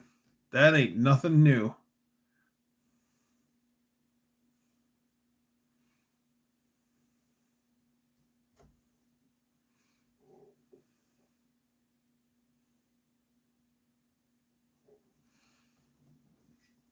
A friend of mine's dad was a Nam vet, and he had cancer, something fierce. He ended up retiring early from his job, and because of he was medically retired, and he what he ended up doing was he lost his bladder and a bunch of other stuff. And so when he was medically retired, if it was in season and he was able to do it, he was going for it. He was fishing, he was duck hunting, he was rabbit hunting, he was hunting everything under the sun. And bought himself a brand new Dakota truck. And then we'd be cruising down the road, and all of a sudden he'd crack the window and then lay this hose out. I didn't know that he had lost his bladder and had a collection bag. And I looked, I go, what's that, Mr. Harrison? And he goes, what do you do? What's that? And he goes, I'm peeing. What does it look like? Yeah, cruising down the road, he just let it go. Yeah, he passed on before we even graduated high school. Yeah, that Agent Orange is some bad stuff, guys. Unfortunately.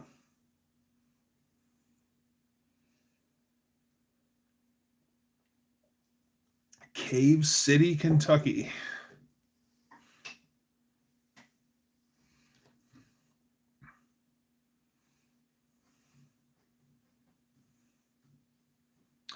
Wow, were your ears burning? I was just talking about you, Destroyer. Hey, Destroyer, how far away is Cave City, Kentucky from you?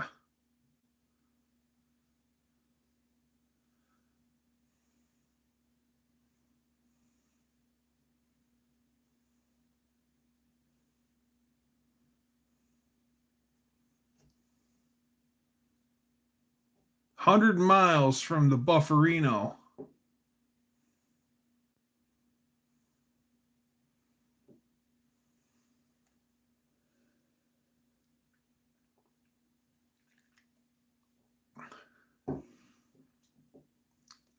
Two hours, 41 minutes. The reason why I ask is Mean Street Mopar found a aluminum flywheel, and the guy won't ship it. So it's still kind of a long, almost 3 hour drive. That's still a long cruise. I was hoping that you'd be like right next door and you could swing across town and pick it up and mail it to Mean Street. But 3 hours is still a pretty good clip.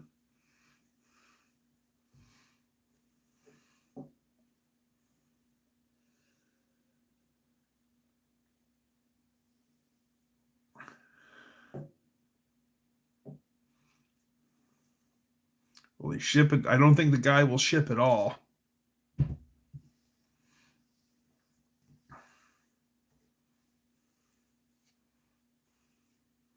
Mississippi? I think Ken's in Mississippi.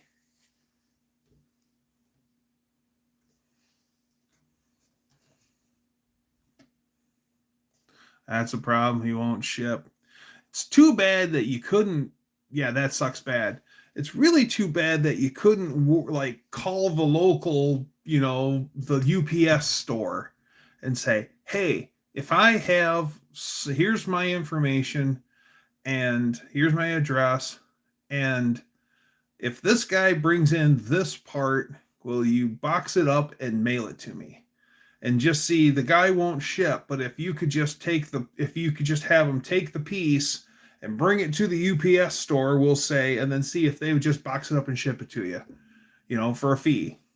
I'm sure they would do it if I don't know if that would even happen. It's just an idea that hit my brain. But, you get the right old boy, he'd hook you up. I'm sure there's someone like, that's not policy, we can't do that. Be like Trump and DoorDash it to the UPS store. That would work. That would work. Have you thought about shipping in a prepaid box? All he has to do is put it in the box.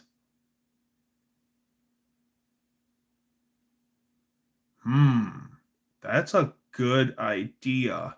But then again, that's probably the reason why the guy doesn't want to do it to begin with, is because, he doesn't want to have to box it up and be responsible for it. And, yeah.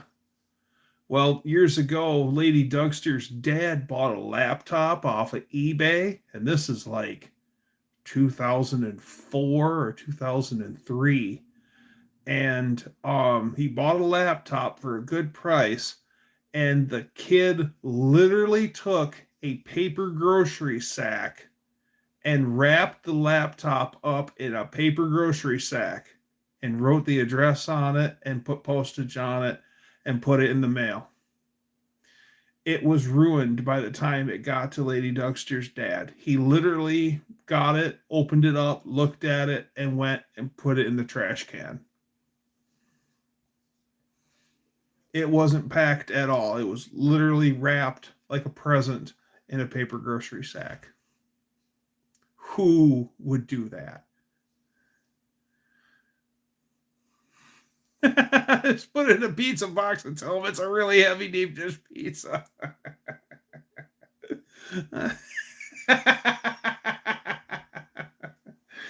It's got extra cheese on it too.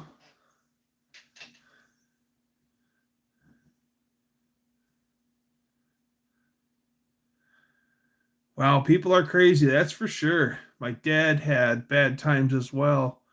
I forbid him to eBay. Whoa, that's bad. Yeah, I'm sure he did. And pack it in cheese. He had to protect it.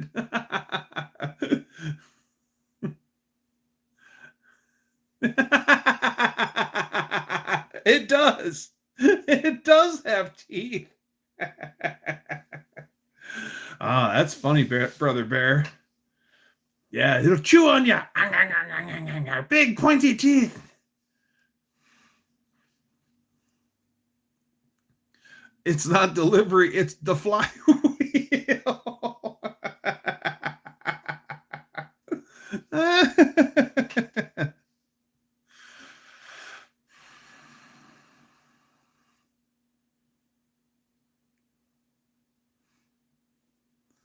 I put in for a return since some sent me a lesser OBD2 dongle with than he advertised, and they accepted it. Deleted pepperonis.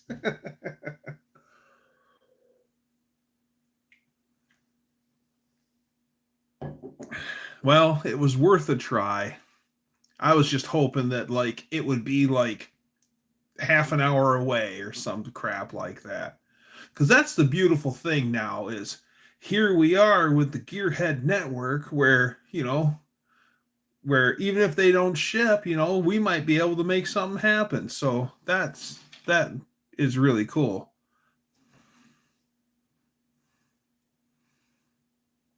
iron pasteurized cheese. Actually, it's an aluminum flywheel, so it'd be illuminated cheese. Chromium plated, fully illuminated accessory shift knob come right off of his hand. I said, you might want to throw that thing back on, Earl.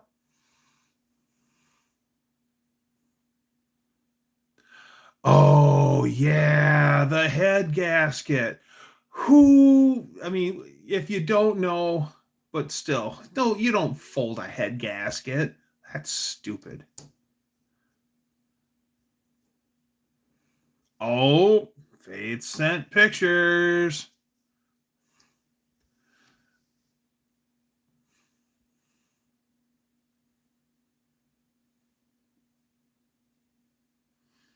Yeah, I was so excited when I realized that Kim, Buff, Mohawk, Levi, Brooke, Professor P, the kids were all there helping out. And there was more people there too.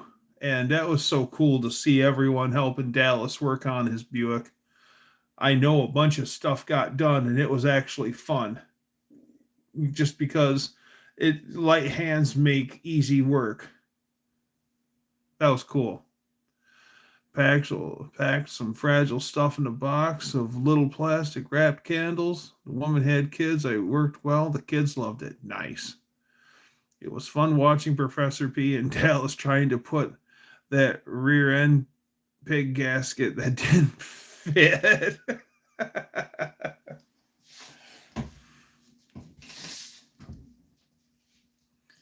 Yeah, it was. Oh, Kim too.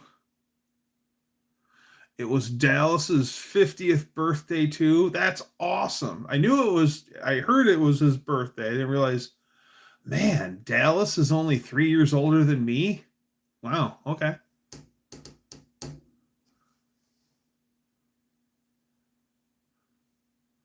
Oh, candies, not candles. Gotcha. I misread.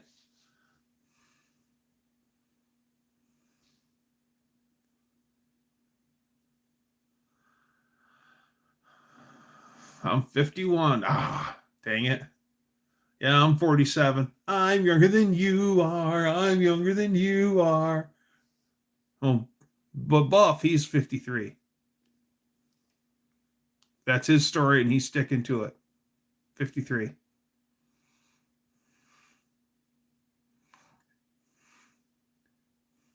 They bent two head gaskets.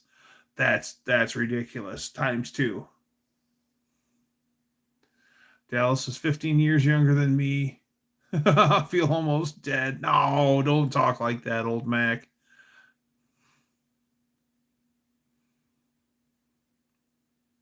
I gave Dallas a rendering sketch I did of his Buick. That's cool. Age is still a number. I'm still 17 in my head. Yes, that's right. Yeah, I'm still 17 too.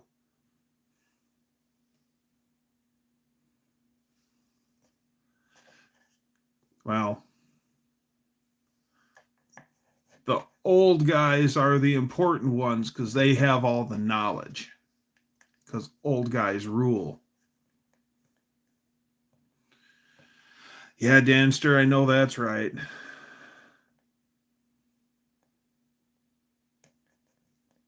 So am I when I sit in my fury. That's right, Max. Good.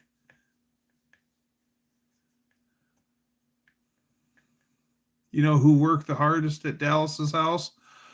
I would probably venture to say that it was Levi. Levi was a thrashing machine. Hi, Tim. Good to see you. How are things out west?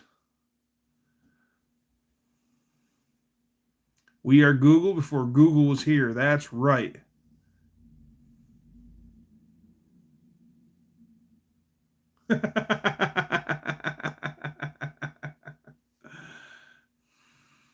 It was Levi. Yeah. Levi is a beast. You should have seen him. He worked at that speed when he went out west to help out Jason and um Tony's Hot Rod Garage when they worked on the Honey Badger. he was working that hard, had himself balled up in 100 different contortionist positions, welded in a cage in the honey badger too. He's just a it's warming up finally. Same here. It was in the 70s today, Tim. It was nice today.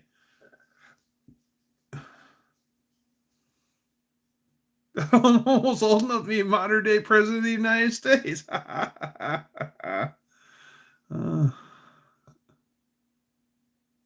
Switched accounts to give you another like. Thanks, Eric.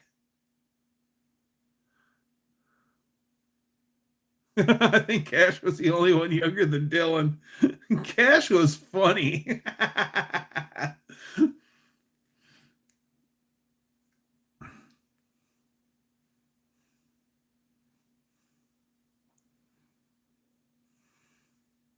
Oh yeah, when I told Cash and his sister that over there's my pop cooler and you guys there's cold pop inside and you guys can help yourself to as much as you like. Cash looked at me. They both looked at me like, for real? And they ran to the cooler.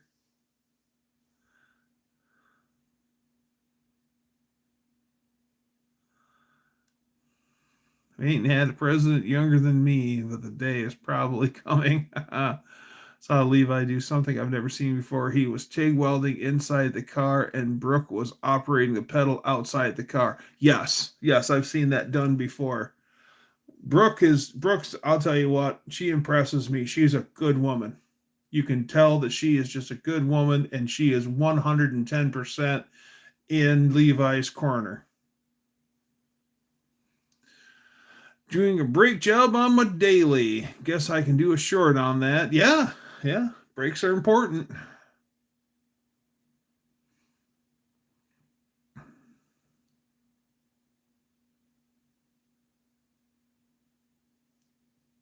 Yeah, you'd have to work pretty hard to hurt old Destroyer's feelings.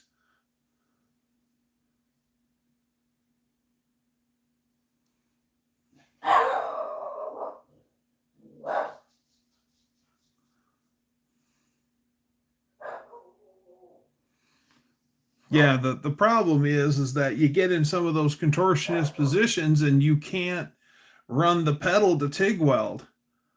I remember one guy, he actually he was running the pedal with his knee. I've seen guys put the pedal between their legs and squeeze it like the oh, what was that thing that Suzanne Summers, the Thigh Master. Remember the Suzanne Summers exercise thing, the Thigh Master? Well, I remember guys TIG welding with the pedal between their legs. Yep, squeezing it like a Thigh Master, just so they could run the pedal. But yeah, I've seen people like more, less, operate the pedal remotely. Yep, the Thigh Master.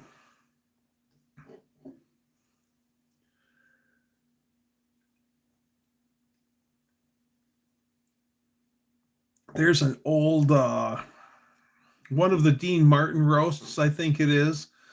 Suzanne Summers was a guest on it, and she walks up and says something, and she's standing next to old Dino, and you look at Suzanne Summers' eyes, and she is whacked out of her gourd on something, and she's being sultry and sexy, and she's like, "Give me a Dean Martin kiss," and he goes over and gives her a smooch, and she's like, "Yeah, that's a Dean Martin kiss."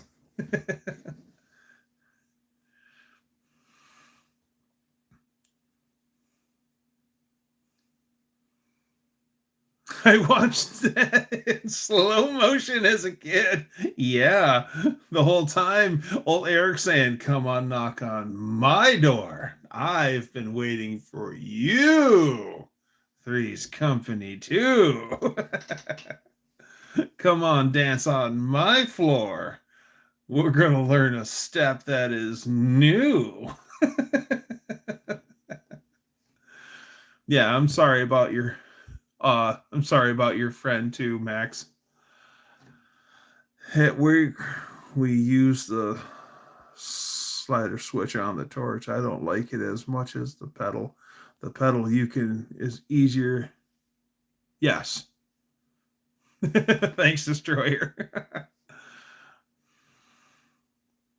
Started using a thumb control on the TIG and liked it. Most welders don't like it. I've never used one. I've I've never even I don't think I've ever actually seen one in person, to be perfectly honest with you.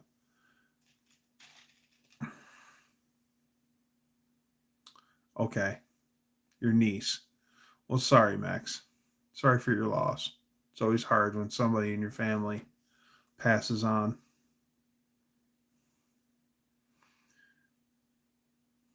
Rather seeing her kiss Foster Brooks. Foster Brooks, God, he is so funny. The guy that he never was drunk, but boy, he played it. He played the part to a T. Hi, Wendy. Good to see you. Welcome, welcome, welcome.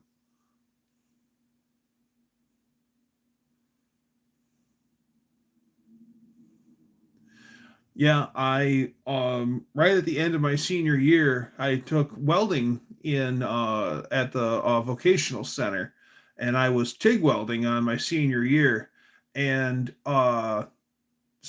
TIG welding steel, I took to it like a millionaire to money. And then right at the end of my year, I was in TIG welding aluminum, and all I could do was just turn aluminum into a worthless pile of goo. And I never got the hang of aluminum. He was a former alcoholic. Okay. Yeah, those are the ones that have at work. Takes a bit to get used to because they're short thingy on the side. Okay.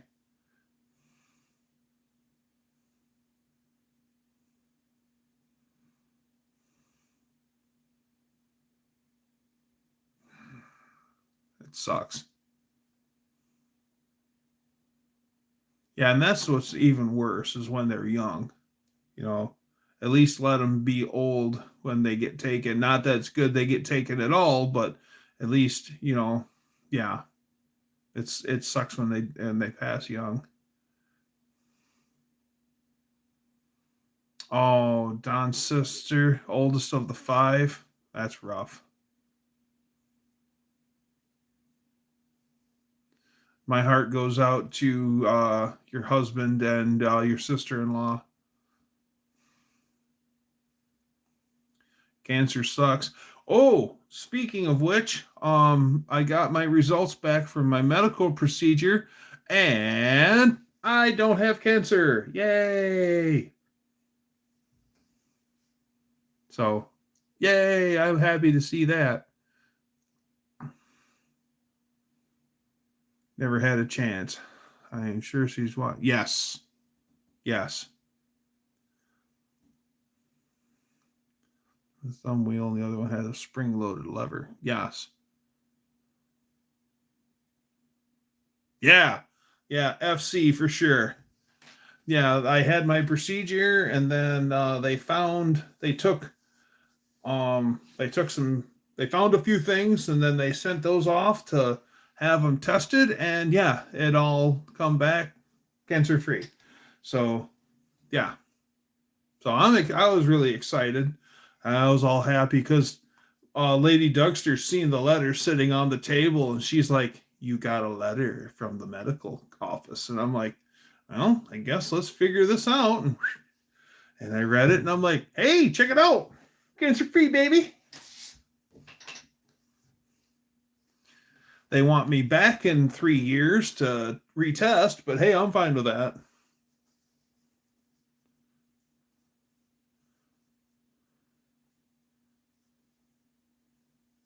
That's awesome, Max. That's awesome.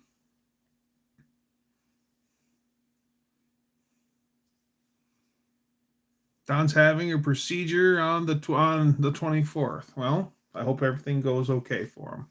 Went okay for me, thank God. Yeah, the I took a preliminary test through my doctor's office, and then the results come back, and they're like, "We're not saying that you have it, but you have indicators saying that further testing is needed." And then but they made sure to tell me like 5 times, we don't think you have it, but we just need to take further testing. So apparently people have done dumb stuff. Hey, I'll knock on wood for everyone.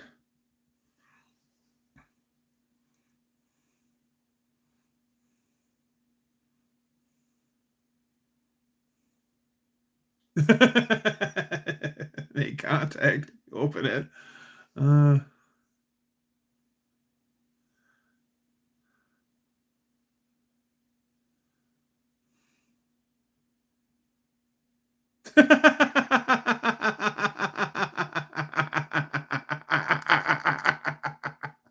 Old Mac.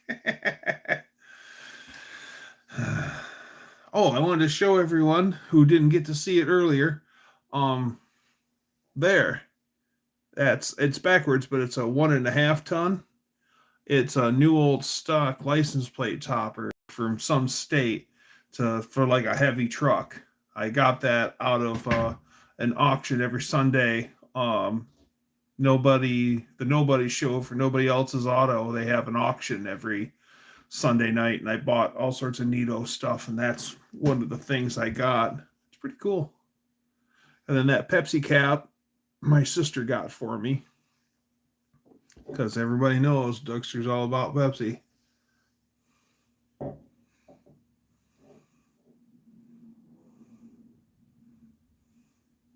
A dick to me. A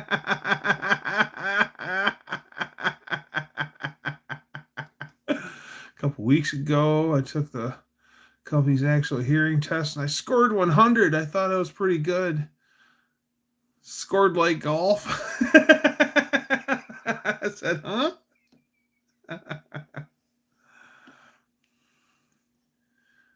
Having surgery on Wednesday. I hope everything goes good for you, Mohawk. Yeah, I have a little bit of hearing loss. Last hearing test to the point now where I actually carry hearing protection, like the foamy earplugs with me. I've been riding my motorcycle for years and years with earplugs because of how my helmet covers my ears. My ears just roar. So I've been wearing earplugs while riding my motorcycle for years.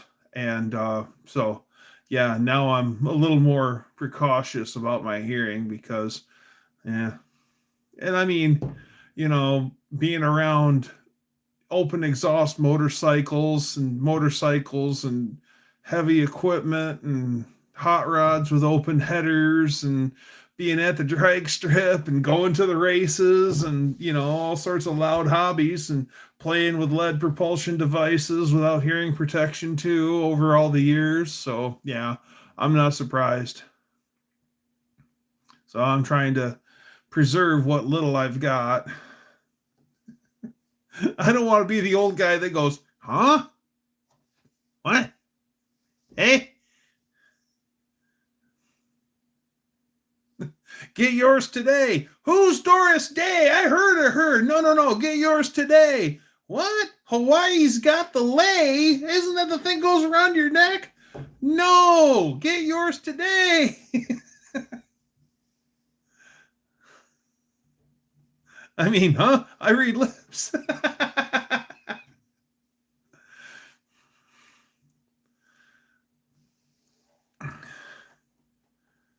I'm still waiting to hear from the machine shop about my W2 heads. I plan on taking the block to Professor P soon and the rotating assembly with the KB167 pistons to get pressed in and balanced. Yeah.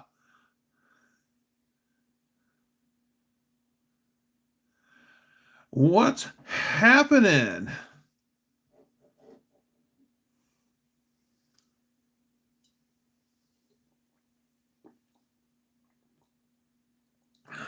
Well, we've been on for 2 hours and 20 minutes. And I'm having a really, really good time, but I have to be responsible and get up for work in the morning. So I'm going to have to pull the plug on it. And I don't want to because I'm having fun with all my buds.